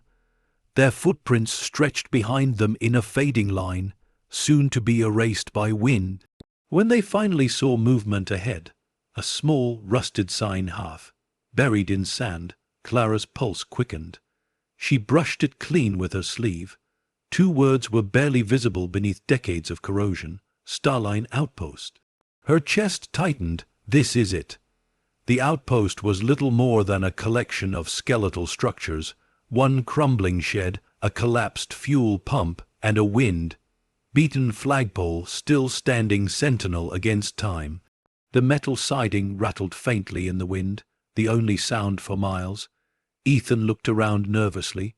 "Mom, what if they're already here?" Clara opened the briefcase, pulling out the maps Hale had drawn. Lines and notes crisscrossed the yellowed paper. One of them ended in a red X scrawled near a symbol that looked like a well. "There," she said, pointing toward a small mound of stone in the distance. "Help me." They walked the last few hundred yards in silence. Each step felt heavier than the last. When they reached the mound, she dropped to her knees and brushed the sand away with her hands. At first, there was nothing. Just rock and dust. Then, metal. She dug faster. The edge of a box appeared, its corners eaten by rust. It was larger than the briefcase, heavy when she pulled it free. Her fingers shook as she forced the latch open. Inside were more velvet pouches, sealed, untouched, and a single leather-bound journal resting on top. She lifted it gently. The first page was dated June 20, 1961, the day before Ronald Hale disappeared. "If you are reading this, I did not survive the journey. I did not steal for greed, but for mercy. The stones were meant to fund blood, not hope. I took them to buy freedom for those whose hands bled to mine them. If they come for you, don't hide them. Use them to build what they destroyed." Clara's eyes filled with tears. She could almost hear his voice, steady, desperate, kind. Ethan placed a hand on her shoulder. "He wasn't a thief." "No," she whispered. "He was the only honest man in a world of liars." The sound of engines shattered the stillness. She turned sharply. Far across the dunes, dust rose again. 3 vehicles, closing fast. Ethan's voice trembled. "Mom." Clara slammed the journal shut. "We've got to move." They grabbed the briefcase and the journal and sprinted toward the broken shed, sand whipping around their legs. The roar of the engines grew louder, closer, until she could feel the vibration beneath her feet. They ducked inside, pressing against the wall. Through a crack in the metal, she could see them, the same men from the hangar. The lead car stopped barely 50 feet away. The tall man stepped out first, followed by 2 others. He called out, his voice calm but cold, "Mrs. Mitchell, I told you we'd be in touch." Clara's pulse hammered. The man continued, stepping closer. "You've made this much harder than it needed to be. The stones don't belong to you." "They didn't belong to you either," Clara shouted back before she could stop herself. He smiled thinly. "You sound like Hale. He said the same thing before he died." The words hit her like a punch. "You killed him." The man tilted his head, indifferent. "He chose the wrong side of history, just like you're doing now." Clara stepped out from the shed, dirt clinging to her hands, eyes blazing. "The wrong side of history is the side that buries the truth." He sighed, almost pitying. "You have no idea what those gems represent." "I know exactly what they represent," she snapped. "Lives, blood, people who never got a choice." The man's calm facade cracked for the first time. "You think you can rewrite history? You're one woman with a rusted bus and a fantasy about justice." Clara took a slow step forward. Maybe, but Hale believed someone would finish what he started. I think he meant me. The man nodded to his partners. They raised their guns. Ethan screamed, "Mom, don't move." The man warned, but Clara did. She reached into her pocket and pulled out the ruby. The sunlight hit it just right, igniting its core in a burst of red light. For a split second, the desert seemed to burn. "This is what you're killing for," she shouted, her voice echoing across the empty plain. "A stone, look at it, it's beautiful. And it's cursed. You can't bury sins with glitter." The men hesitated. Even the tall man faltered, the gun lowering slightly as the reflection of the ruby flickered across his face. In that moment, Clara hurled it as hard as she could. The gem arced through the air, flashing like a falling star before disappearing into the sand. All three men turned instinctively to follow its path. Clara grabbed Ethan's arm. "Run!" They bolted across the dunes, feet pounding against the hot earth. Behind them, shouts erupted, gunfire cracking through the air. Bullets tore through the sand around them, each one a breath away from death. Clara kept running, heart hammering, lungs burning. The sound of Ethan's terrified breathing was the only thing keeping her grounded. They dove behind a jagged rock outcrop, gasping for air. The sun beat down mercilessly, the heat shimmering like fire around them. Clara peeked over the edge. The men were fanning out, searching, their voices growing distant in the wind. Ethan grabbed her arm. "You threw it away." "I had to." "But it was worth millions." She looked at him, her face streaked with dirt and tears. "Some things aren't worth keeping, Ethan. Especially when they cost you your soul." He stared at her, chest heaving, then nodded slowly. The desert wind rose again, carrying with it the faint echo of the ruby's fall, like a heartbeat fading into the distance. The men were still searching, but something in their movements had changed. The tall one was shouting now, angry, desperate. Clara realized then, he hadn't just wanted the gems, he needed them, and that gave her power. She turned to Ethan, voice low but fierce. "He's afraid. That means we still have a chance." Ethan swallowed hard. "What do we do?" She looked back toward the vehicles parked far behind them, the engines idling under the sun. Her jaw tightened. "We finish this." As the sun bled red across the desert horizon, Clara rose from the sand, no longer running, no longer hiding. The woman who had once been broken now carried the courage of two lives, her own and the man who had died for the truth. The confrontation had begun, and this time she wouldn't run from the storm. She would become it. The wind howled across the desert like a living thing, sweeping dust over the tracks of Clara's flight. Heat shimmered across the dunes, painting the horizon in waves of gold and blood. Every heartbeat seemed to echo through the vast emptiness. Clara crouched behind the jagged rock, her breath shallow, the distant shouts of the men carrying through the wind. Ethan pressed close beside her, his face pale, his eyes wide with fear but burning with something else, trust. She wiped the sweat from her brow, scanning the desert. The three men had spread out, silhouettes against the molten light. The leader, the tall one with the sharp, predatory calm, was barking orders, his voice steady even through the chaos. He wasn't just chasing them. He was directing something larger, something colder than greed. Clara whispered, "They're organized. This isn't just about the money. It never was." Ethan's voice trembled. "Then what do they want?" Clara's eyes narrowed. "Control, secrets, the kind of power money can't buy." The man's voice cut through the wind again. "Mrs. Mitchell," his tone was patient, almost polite, as though they were negotiating over coffee instead of life and death. "We can end this without tragedy. You've already destroyed one of the stones, but we know you still have the rest." Clara's stomach twisted. She looked down at the bag beside her, Hale's journal, the briefcase, the manifest, all the pieces of truth that had survived decades of silence. They're what he wants, she realized, not the gems, the proof. She took a slow, steadying breath. Ethan tugged her sleeve. "Mom, we can't fight them." Clara's gaze was fixed ahead. No, but we can finish this.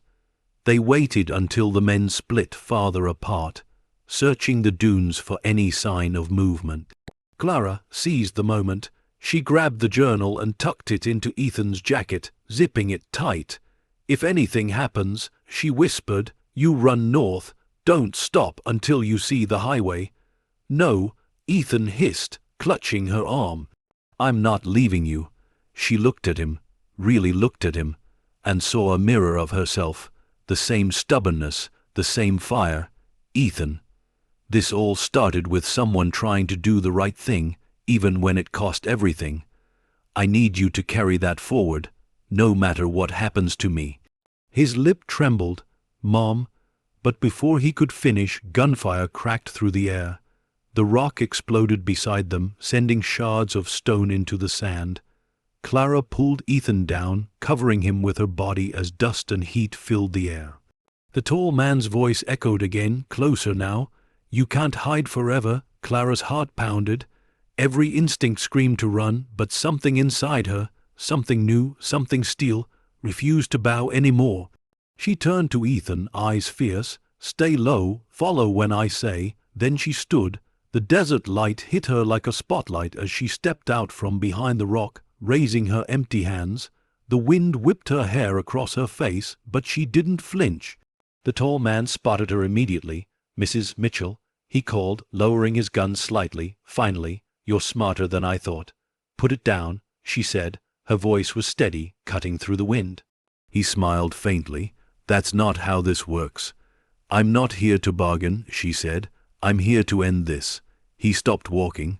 His men flanked out to his sides, their weapons aimed at her chest. "You had your chance to cooperate," he said softly. "Now you'll give me the rest, or I'll take it from what's left of your home."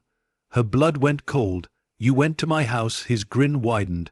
"While you were running in circles out here, my associates paid a visit. Such a shame, that beautiful old bus of yours. It didn't look very sturdy." Clara's breath caught. "What did you do?" He shrugged. "Let's just say it's not going to hold secrets anymore." Rage flooded her veins. Every ounce of fear she'd carried since the moment she bought that bus burned away, replaced by something hotter, brighter. "That bus," she said through gritted teeth, "carried more truth than you'll ever understand." He tilted his head. "Truth doesn't matter, Mrs. Mitchell, only ownership." He raised his gun. A single shot split the air. But it wasn't his. One of the fuel barrels near the old outpost exploded in a flash of fire, the shockwave knocking sand and debris across the plain. The men ducked instinctively, shouting. Ethan had climbed the rocks, clutching the flare gun he'd found in the wrecked shed. His hands shook, but his aim had been true. Clara seized the opening.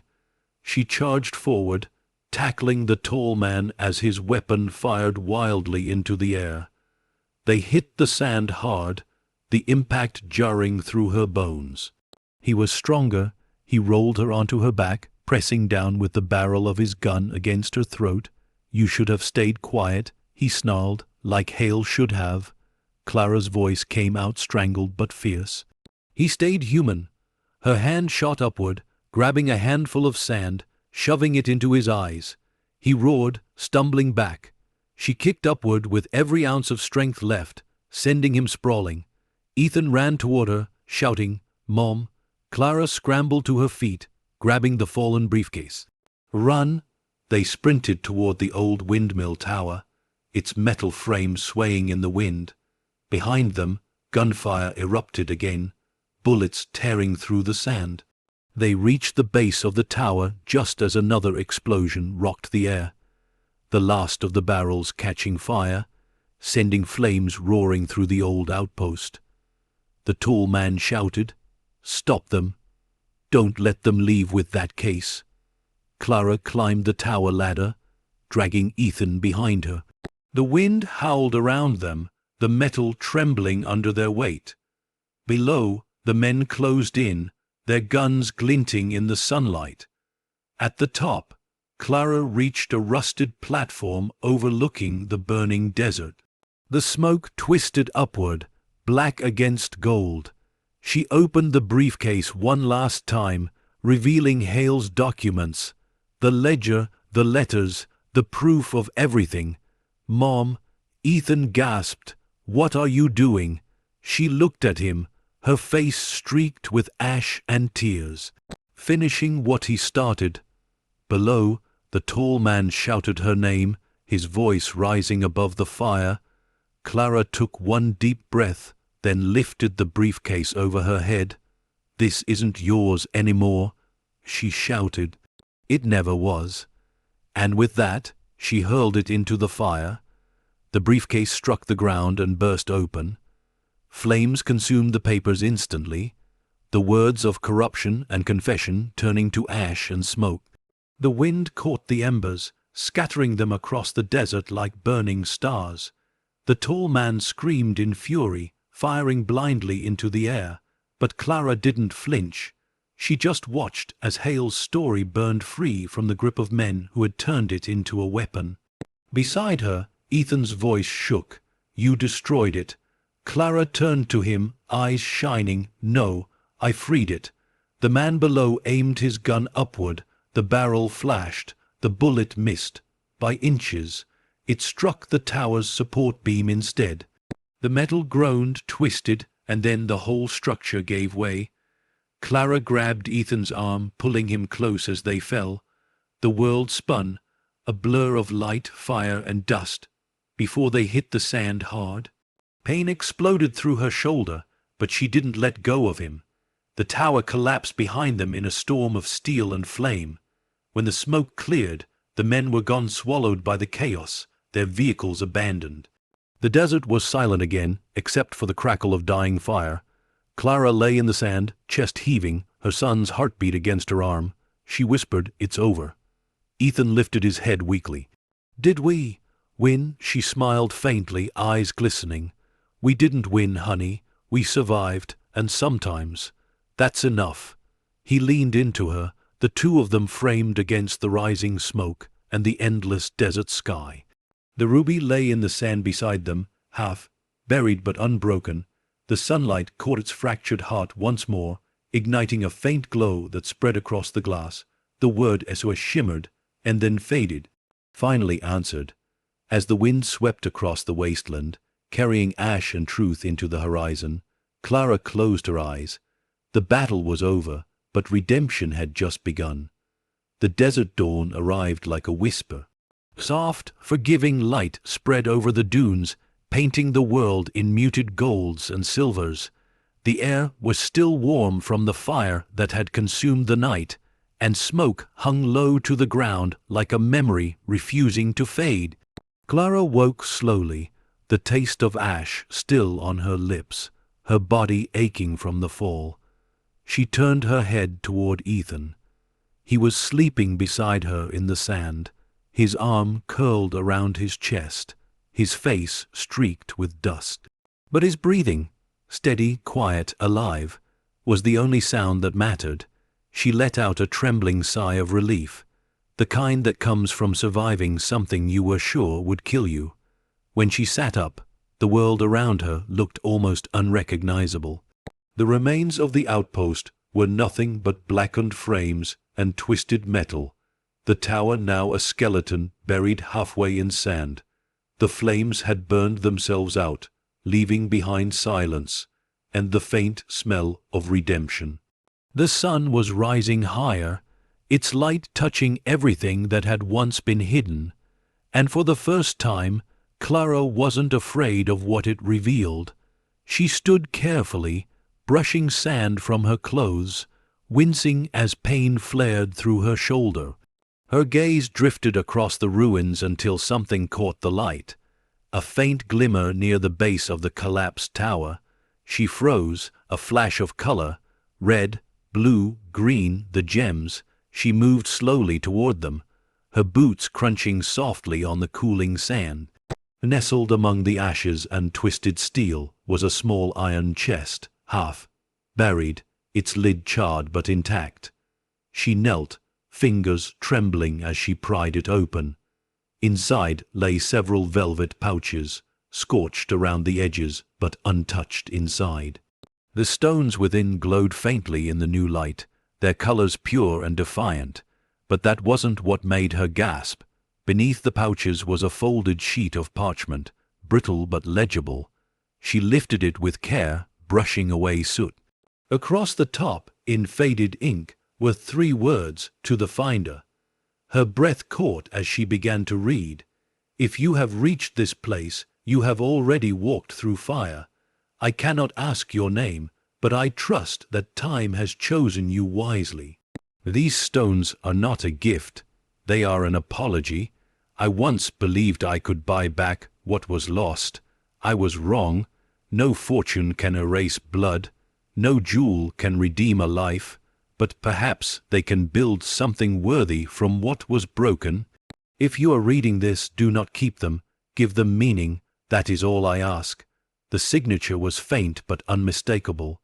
Ronald Hale. Clara's hands trembled as she pressed the letter to her heart. The tears came quietly, hot and grateful. All this time she had been chasing mystery, fear, survival. And all along, Hale had left her a choice, not a fortune. A choice between greed and grace. Ethan stirred behind her, his voice hoarse. "Mom," she turned and smiled through the tears. "It's okay, sweetheart. It's over." He blinked at her, dazed. "Are we safe?" She nodded slowly. "Yes, for the first time I think we are." He sat up, eyes landing on the open chest. "Are those the same ones?" "Yes," she said softly. "But they're not what I thought they were." He frowned. "What are you going to do with them?" Clara looked at the stones again, their colors dancing across her palms. They no longer looked like temptation. They looked like purpose. "I think we're going to finish his work." She helped Ethan to his feet. Together, they walked to the edge of the ridge where the land dipped toward the valley. From here, the entire desert stretched before them, vast, endless, and alive with light. The wind carried away the last of the smoke, leaving only the whisper of Hale's letter echoing in Clara's mind. "Give them meaning." She turned to her son. "You know what this means, right?" He smiled faintly. "That we're not done," Clara laughed, a sound that felt strange after so much silence. "Not even close." They stood there for a long moment, the wind tugging at their clothes, the horizon glowing brighter by the second. The sun climbed higher, and for the first time since this began, the light didn't feel like judgment. It felt like forgiveness. Ethan looked up at her. "Mom, what happens now?" Clara's eyes softened. "Now," she glanced back at the smoldering wreckage. "Now we rebuild, but not just for us." She reached into the chest, took one of the smaller pouches, and tied it shut. The rest she buried in the sand, just deep enough to hide them, but not to lose them. Some secrets didn't belong to history, they belonged to hope. Then she turned toward the distant road that shimmered under the growing heat. "We'll go back," she said, "back to where this started, back to that bus." Ethan hesitated. "But it's gone, isn't it?" Her eyes gleamed. "Maybe not." Because deep inside her she felt something, an unexplainable certainty. The story wasn't done with her yet. She slipped the ruby into her pocket one last time. It no longer glowed. It no longer whispered. It simply rested against her heart, quiet and warm. They began to walk. Their shadows stretched long across the dunes, merging into one. Each step carried less fear and more peace, until the ruins were nothing but a faint memory behind them. And as they disappeared into the sunlight, the desert wind carried Hale's final words into the open sky. "No jewel can buy redemption, but a heart can build it." By the time the sun reached its peak, Clara and Ethan were just 2 silhouettes against an endless road, heading not toward fortune, but toward forgiveness. Behind them, the fire had died. Ahead, a new beginning waited, glowing like a promise. The highway shimmered in the afternoon sun, a silver ribbon cutting through the vast silence of the desert. Dust lifted gently behind Clara's old car as it moved steadily toward the horizon. The windows were rolled down, the air dry and warm, carrying the faint smell of sage and ash. Ethan sat in the passenger seat, his arm resting on the window, his gaze lost somewhere between exhaustion and wonder. They hadn't spoken much since leaving the ruins. There wasn't much left to say. Some silences, Clara thought, were full, not empty. The ruby sat in the cup holder between them, its surface catching stray beams of light, glowing softly in rhythm with the road's hum. For hours they drove, past ghost towns and forgotten gas stations, past rusting signs and sun-bleached billboards. Each mile felt like a chapter turning, the story of everything they'd lost slowly closing, and something gentler waiting on the other side. When the first familiar landmark appeared, the old wooden fence near the edge of town, Clara's throat tightened. Ethan turned to her. "We're really going home, aren't we?" She nodded. "Home, or what's left of it."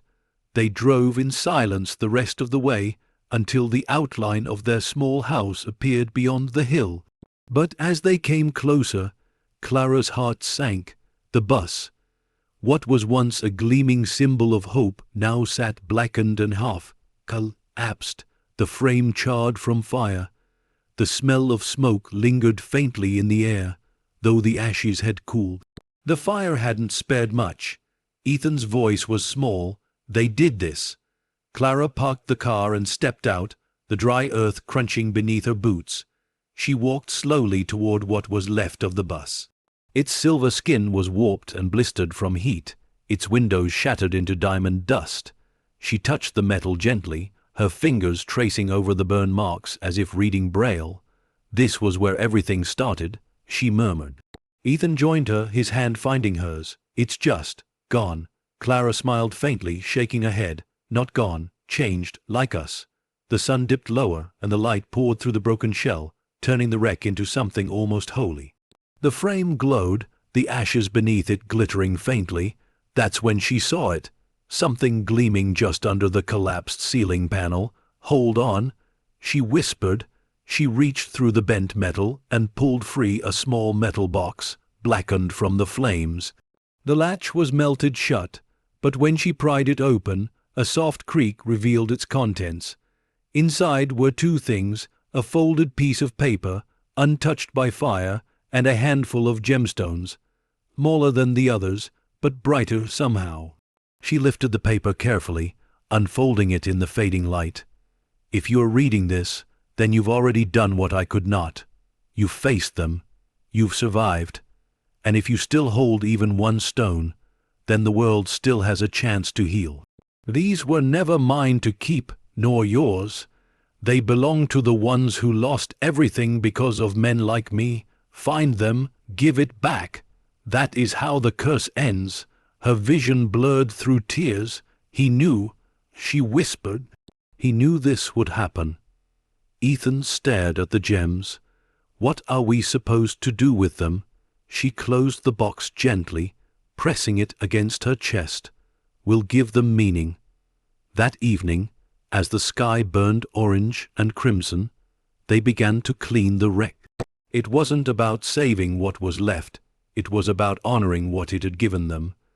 They gathered the scattered glass, salvaged what few pieces of the interior still held shape, and built a small memorial inside the hollow frame.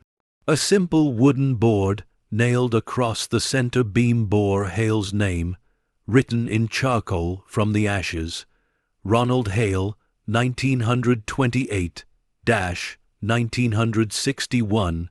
He hid light so others could find it. Ethan stepped back, brushing dirt from his hands. "Think he'd like it?" Clara smiled softly. "I think he'd finally rest." They placed the small metal box beneath the board and sealed it with a stone, not buried, not hidden, just waiting, for those who might one day come searching for the same truth. The wind picked up, sweeping through the burn, out windows, carrying the faint sound of the desert beyond. It almost sounded like music. Clara stood there for a long time, watching the light fade, feeling both the weight and the release of the journey behind her. She turned to Ethan. "You know, when I bought this bus, I thought I was buying a second chance for us." He smiled. "You did." "No," she said softly, "it bought us one." He tilted his head. What do you mean? She looked toward the horizon, where the last threads of sunlight kissed the sand. Some stories end in loss, but if you keep going long enough, loss turns into purpose. The air was cooling now, stars beginning to show faintly through the deepening dusk. Clara reached into her pocket and took out the ruby, its once fierce glow now gentle, peaceful. She turned it in her palm, the fractured heart catching the last of the sun. "Good-bye, Hale," she whispered. "Thank you." Then she placed the stone on the dashboard of the bus, where the light caught it perfectly, sending red beams through the cracked glass. Ethan slipped his arm around her shoulders, leaning his head against her. "Mom, what happens now?" Clara smiled through the quiet. "Now, we make sure something good comes from all of this." That night, under the open sky, they sat beside the remains of the bus as the stars stretched endless above them. The silence was no longer heavy, it was kind. The desert that had once tried to bury them now felt like a witness to something sacred. Clara closed her eyes. The hum of the wind against the metal, the faint chirp of insects, the sound of her son's steady breathing, it all felt like a prayer. And somewhere in the darkness, far away, she imagined the echo of a man's voice, grateful, free. "You gave them meaning." A single shooting star crossed the horizon, reflected faintly in the ruby's fractured light. Clara smiled, and maybe that's all redemption ever was. By dawn, the ashes had cooled completely, and the desert wind had carried away the last of the smoke. In the soft morning light, the burned bus gleamed faintly again, not as a ruin but as a monument to forgiveness. The past had burned away. What remained was purpose. It had been 6 months since the fire. 6 months since the desert had swallowed the last trace of violence, since the sound of gunfire had faded into wind, since Clara had stood among the ashes and promised herself that the story wouldn't die there. Now, the world around her looked nothing like the one she'd left behind. The small town of Arroyo Vista, once a sleepy stretch of roadside motels and forgotten diners, had begun to hum with life again. A hand-painted sign near the highway exit read, "The Lighthouse Foundation for Women Rebuilding Their Lives." Behind it, sunlight glimmered off a refurbished building that stood where a crumbling warehouse used to be. White walls, wide windows, a garden full of wildflowers that hadn't bloomed there in years. It wasn't much, but it was something, and it was hers. Clara stepped out of her car, pausing for a moment to take it all in. The wind carried the scent of lavender and fresh paint. Her heart beat slower now, steady, quiet. The ache that had once filled her chest was still there, but softer, worn into something like gratitude. She adjusted her jacket and walked toward the entrance. The door chimed as she pushed it open, and laughter drifted from down the hall. Inside, women sat at wooden tables sorting donations, their hands busy but their faces bright. Some talked quietly, others worked in silence. One woman, all in a blue scarf, looked up and smiled. "Morning, Miss Mitchell." Clara smiled back. "Morning, Sophia. How's the intake today?" "Busy," Sophia said, chuckling. "But the good kind of busy." Clara nodded, looking around the room. The sunlight streaming through the windows turned the space golden. Every shelf, every chair, every book had been placed with care. Each woman here carried her own storm, and this was the calm they had built together. At the back of the room, on a simple wooden pedestal, stood the ruby. Its glow was faint now, just a soft red heart under the light. The fractured gem that had once been a symbol of fear and blood had become something else entirely. A memorial, a reminder, a promise. A small plaque beneath it read, "For every woman who was told she couldn't rise again." Clara touched the edge of the glass case gently, her reflection merging with the ruby's crimson glow. For a moment, she could almost hear Hale's voice again. Quiet, weary, hopeful, "Give them meaning." She smiled. "We did," she whispered. A door opened behind her, and Ethan's voice filled the room. "Hey, Mom, someone's here to see you." She turned. He was taller now, his hair a little longer, his shoulders broader. Time had stretched him into something steady. He was still young, but there was a strength in his eyes she hadn't seen before. He stepped aside, and an older woman entered. Her clothes were neat but worn, her hands nervous as she clutched a small velvet pouch. "You're Clara Mitchell?" she asked softly. "Yes," Clara said, offering a reassuring smile. "Come in." The woman hesitated, then approached. I think this belongs to you." She held out the pouch. Clara frowned, taking it carefully. "What is it?" The woman opened her hands. Inside the pouch lay a small emerald. Brilliant, uncut, unmistakable. Clara's breath caught.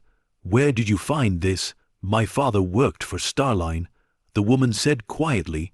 "He kept this hidden all his life. Before he passed, he told me to find you. Said you'd know what to do." The world seemed to tilt for a moment. The emerald shimmered like memory itself, green fire catching the light.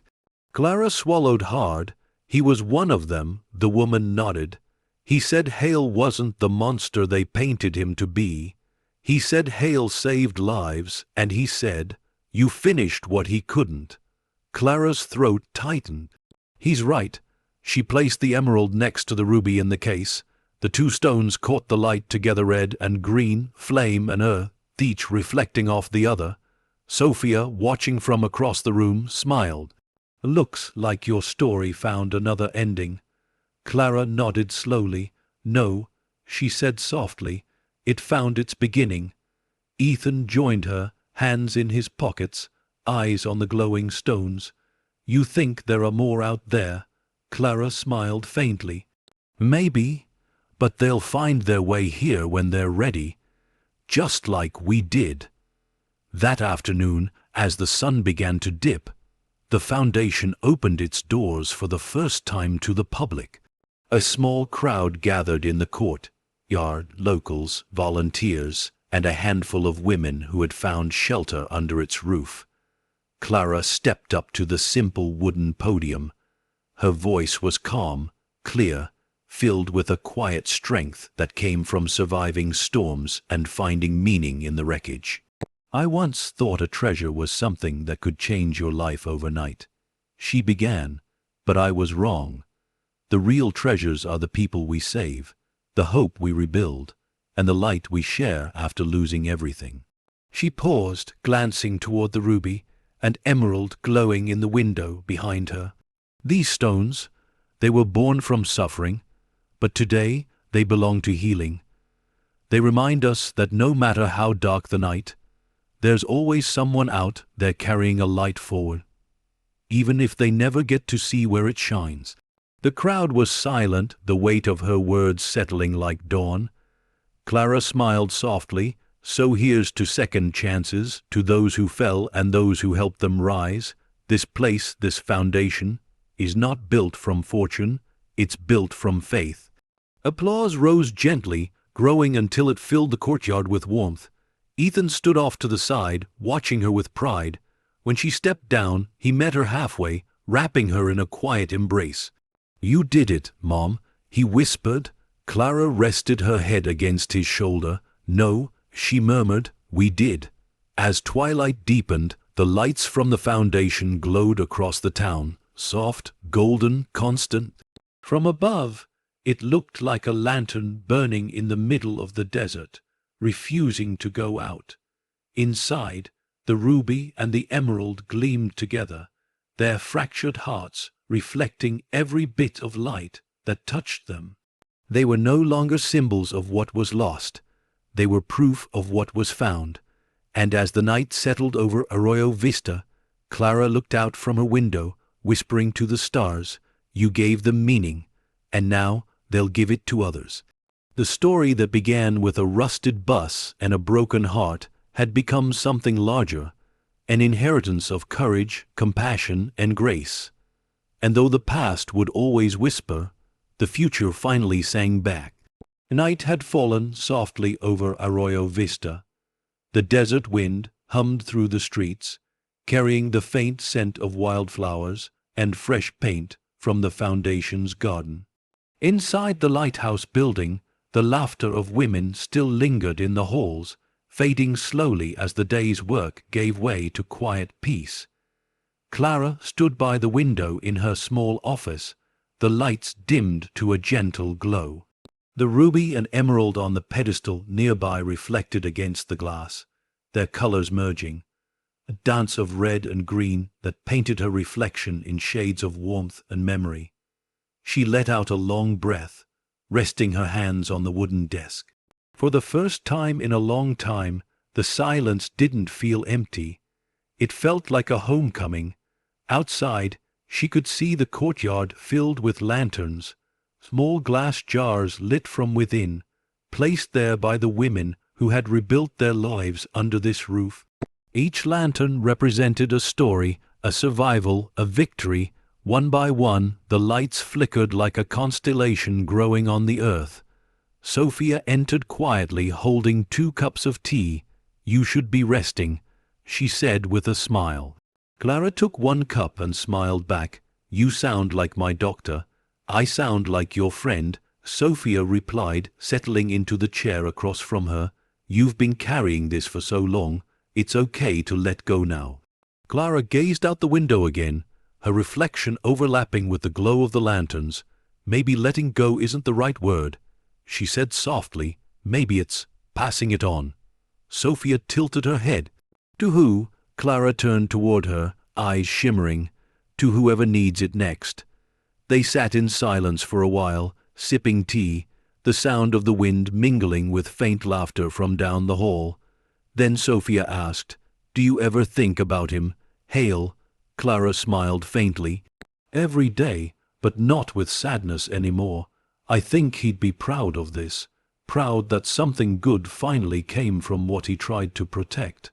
Sophia's eyes softened. "You turned his secret into light." Clara shook her head gently. "He gave me the match. I just learned how to strike it." The 2 women shared a quiet laugh, the kind that carried both relief and remembrance. Moments later, Ethan appeared at the doorway. "You're both still here?" he asked, smiling. "Someone has to make sure your mom doesn't turn into a ghost." Sophia teased. Ethan chuckled. "Too late. She's been haunting this place since the paint dried." Clara raised an eyebrow. "Keep it up and you'll be repainting it next weekend." He grinned, then grew more serious. "Actually, I wanted to show you something." He handed her a small notebook, worn at the edges, the first page marked with the same emblem Hale had used, a crown above 2 crossed keys. "What is this?" she asked. "I've been working on it," Ethan said. "Stories from the women here, their journeys, their rebuilds. I thought maybe we could publish them, call it The Foundation of Light." Clara stared at him for a long moment, her eyes glistening. "You did this?" He nodded shyly. "I figured. The gems had their story. Maybe it's time we tell ours." Her heart swelled, words catching in her throat. "You have no idea how proud I am of you." He smiled.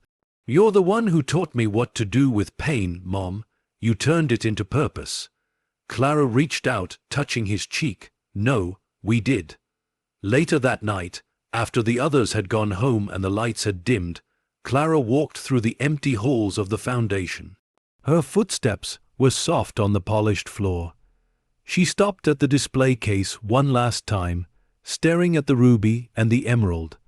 Their fractured surfaces shimmered faintly under the lamplight, casting gentle reflections that danced across the walls. "Rest easy, Ronald," she whispered. "Your story's safe now." The wind outside picked up, brushing against the windows with a sound almost like a sigh. She smiled. "I know," she murmured. "You'd tell me it was never about the stones. It was about the light they gave." Her gaze drifted to a new plaque being prepared beside the case, Ethan's idea. It read, "The foundation of light built from ashes, carried by courage, kept alive by hope." She traced the engraved letters with her fingertips, her heart full.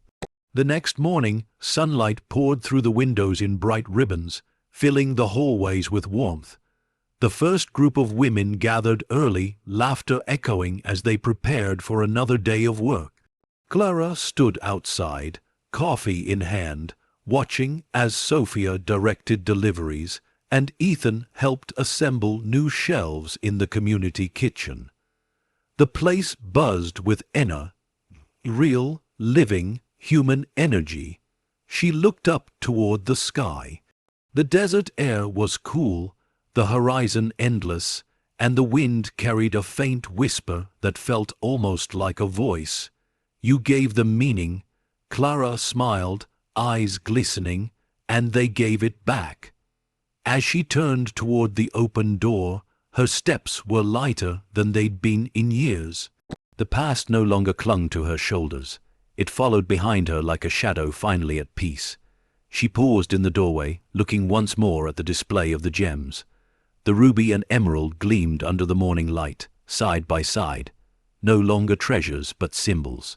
Not of wealth, not of loss, of legacy. And as Clara walked into the building, her voice carried softly, meant for no one and everyone all at once. Some stories don't end with finding gold. They end with finding purpose. The door closed gently behind her, and the sunlight filled the room completely, scattering through the gems and onto the walls 1,000 points of light, each one alive, each one a reminder that redemption, once sparked, never truly fades. And so the woman who once bought a rusted bus to rebuild her life became something more, a keeper of light, a guardian of hope. The past had given her sorrow, but she had returned it to the world as grace. And in that exchange, the story of the bus, the jewels, and the heart behind them finally came to rest in peace and in purpose. The morning sun rose slowly over the open highway, painting the sky in streaks of amber and pale rose. The world felt quiet, at peace, as if holding its breath for a new beginning. The engine of the new bus purred softly beneath Clara's hands, steady, confident, alive. She smiled faintly at the sound. It wasn't the old bus. No, that one had burned away into memory. But this one carried its soul. The fresh paint gleamed white and gold under the light, the polished chrome mirrors flashing like fragments of the past reborn. On the side, painted in graceful letters, were the words, "The Lighthouse on Wheels." Inside, the cabin was filled with warmth and color. Curtains of soft linen fluttered at the windows, sunlight streaming through them in golden ribbons. Wooden shelves lined the sides, each holding care packages. Books, blankets, small boxes labeled for you. The scent of coffee lingered faintly in the air, mixed with lavender oil and new upholstery. At the wheel, Clara felt calm. The road stretched endlessly ahead, winding through valleys and sunlit plains. This time, she wasn't running. She was traveling towards something. Hope, purpose, light. In the rear-view mirror, she caught sight of Ethan loading a crate near the back. He was taller now, more sure of himself, wearing the soft smile of a young man who had walked through storms and come out stronger. He caught her eye in the mirror and grinned. "You know, most people your age retire. You just start new adventures." She laughed softly. "Someone has to keep the wheels turning." He slid into the passenger seat, the desert wind brushing through his hair. So, where to this time?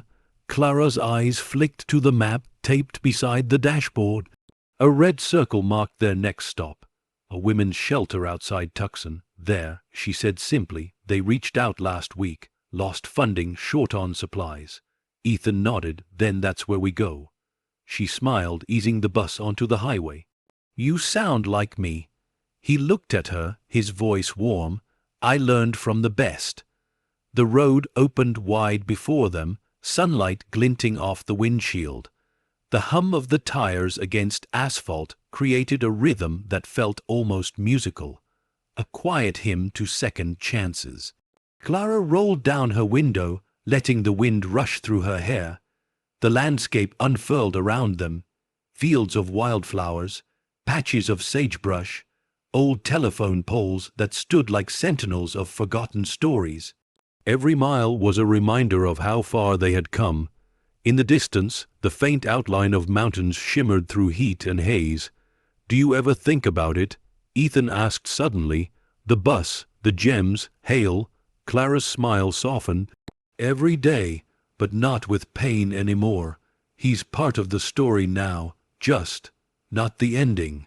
He nodded slowly, understanding without words. After a while, they stopped at a quiet overlook. The world stretched out beneath them in waves of gold and shadow, the sun beginning its descent toward evening. Clara turned off the engine and stepped outside. The air was cool and dry, filled with the scent of wild sage. She stood at the edge of the overlook, looking out at the endless horizon. The wind tugged gently at her jacket, carrying whispers from faraway places, voices of those she'd helped, laughter from the foundation, echoes of women who had found their light again. Ethan joined her, handing her a small thermos of coffee. "Still can't believe how far this all went," he said softly. "You turned one broken-down bus into a movement." Clara smiled, taking a sip. It wasn't the bus. It was what it carried. He looked at her, curious. What did it carry? She turned her face toward the sun, her eyes reflecting the light. "A chance to start again. That's all any of us ever really need." The wind lifted gently, carrying her words out into the open air. Behind them, painted near the rear door of the new bus, the same emblem Hale had once used. The crown and crossed keys gleamed faintly in the light. It had become the symbol of their foundation, of the story that refused to die. Clara reached out and touched it softly. "You see, Hale," she whispered, "the journey didn't end. It just changed drivers." The horizon glowed brighter, the colors deepening from gold to crimson to violet. The world felt alive again, full of new beginnings hidden in the dust of old endings. Ethan leaned against the railing beside her, quiet. After a long pause, he said, "You think he'd be proud?" Clara's eyes shimmered. "I think he already is." A silence settled between them, not heavy, but full. When they finally climbed back aboard, the bus came to life again with a low hum. The headlights cut through the twilight, casting long beams across the winding road. Clara gripped the wheel, her heart steady, her spirit calm. The past was behind her, the future stretched endlessly ahead, and somewhere in between she had found herself. The radio crackled softly to life, a song from the 1950s, smooth and wistful. Clara smiled at the coincidence. It was the same era the first bus had been born in, the same decade Hale's story had begun. As the melody filled the cabin, Ethan leaned back, watching the stars emerge one by one through the windshield. Clara drove on, her eyes reflecting the soft light of the dashboard, her hands steady on the wheel. The night unfolded before them like a long, gentle promise, and though the road had no end, for the first time, that didn't frighten her. It comforted her, because some stories aren't meant to close. They're meant to keep traveling from hand to hand, from life to life, from one quiet act of grace to the next. The headlights cut through the dark, the bus moving steadily forward, its engine humming like a heartbeat, carrying not just two travelers, but an unspoken legacy. The journey had begun again. And as the camera pulled back, rising above the glowing road, the shining bus, the endless night sky, it caught one last reflection of the ruby on the dashboard. A single flicker of red light, a reminder that from ashes and sorrow can come something eternal, not gold, not glory, but light. The stars had fully claimed the sky by the time the bus rolled down the open highway. The world outside was vast and quiet, the kind of quiet that hums with life rather than absence. The desert glowed faintly silver under the moonlight, and the road stretched on endlessly, smooth, black, and glimmering like polished glass beneath the wheels. Inside, everything felt timeless, the rhythmic purr of the engine, the soft sway of the curtains, the faint murmur of the radio playing an old tune from another lifetime. Clara sat at the wheel, the glow of the dashboard tracing her face in gentle light. The lines around her eyes spoke of hardship, but her expression held only calm now, an ease born of having faced everything and still found meaning. Her reflection shimmered in the windshield, blending with the stars ahead. For a long moment, she drove in silence, simply listening to the hum of the tires and the breathing of her son asleep in the seat behind her. The Ruby sat on the dash again, right where the old one had always rested. Its fractured surface caught the moonlight, flickering faintly as if keeping rhythm with the pulse of the road. She smiled at it. "Still watching over us, aren't you?" The words felt less like a question and more like a conversation. One continued across time and distance. Near midnight, they stopped at a small roadside diner. The neon sign buzzed quietly, half the letters flickering, the smell of coffee and desert rain mingling in the air. Clara parked the bus at the far edge of the lot. Inside, the diner was empty except for a tired waitress cleaning a counter and a trucker nursing a late night meal. Clara ordered 2 coffees and a slice of pie. Ethan joined her at the booth, his hair messy, his eyes still heavy with sleep. "Couldn't stay asleep?" she asked softly. He smiled faintly. "Couldn't miss out on diner pie?" She laughed, the sound light, easy. "Some things don't change." They sat in comfortable silence for a while, watching the headlights of passing cars streak by outside.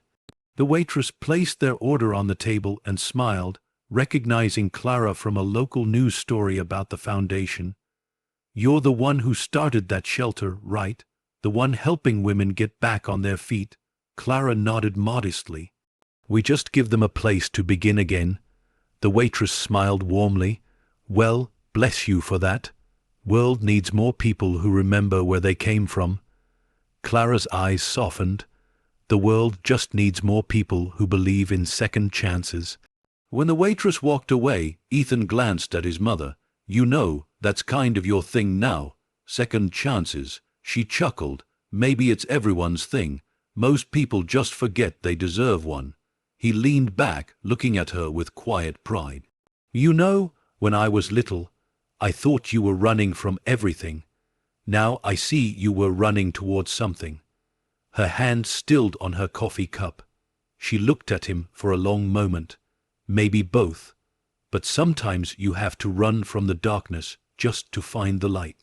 He nodded, his gaze lowering to the ruby glinting faintly on the table between them. "And you found it?" She smiled. "No, Ethan, we made it."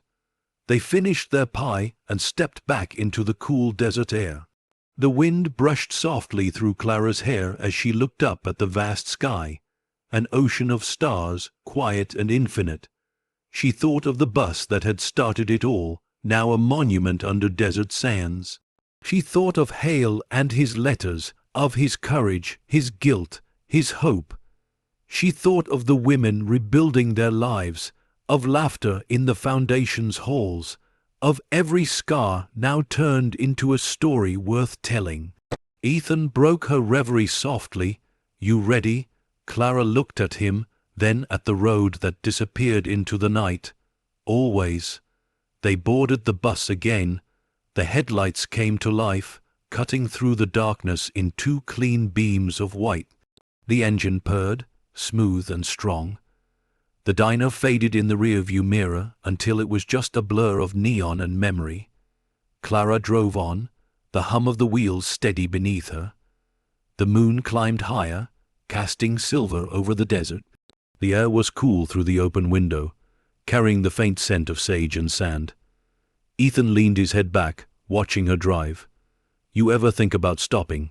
She smiled, eyes still on the horizon. "No, I think I was born to keep moving. Some roads don't end, they just keep teaching you how to drive." He laughed softly. "You sound like a fortune cookie." "Maybe," she said, "but this one's true." As dawn began to touch the edges of the world again, the bus rolled over a hill, revealing a valley below. Morning light spilled across it, bathing everything in soft gold. A small group of houses dotted the landscape, surrounded by fields and a glimmering river that wound like glass through the earth. Near the far end, a simple sign stood by the road. "Welcome to Haven, reach a lighthouse partner community."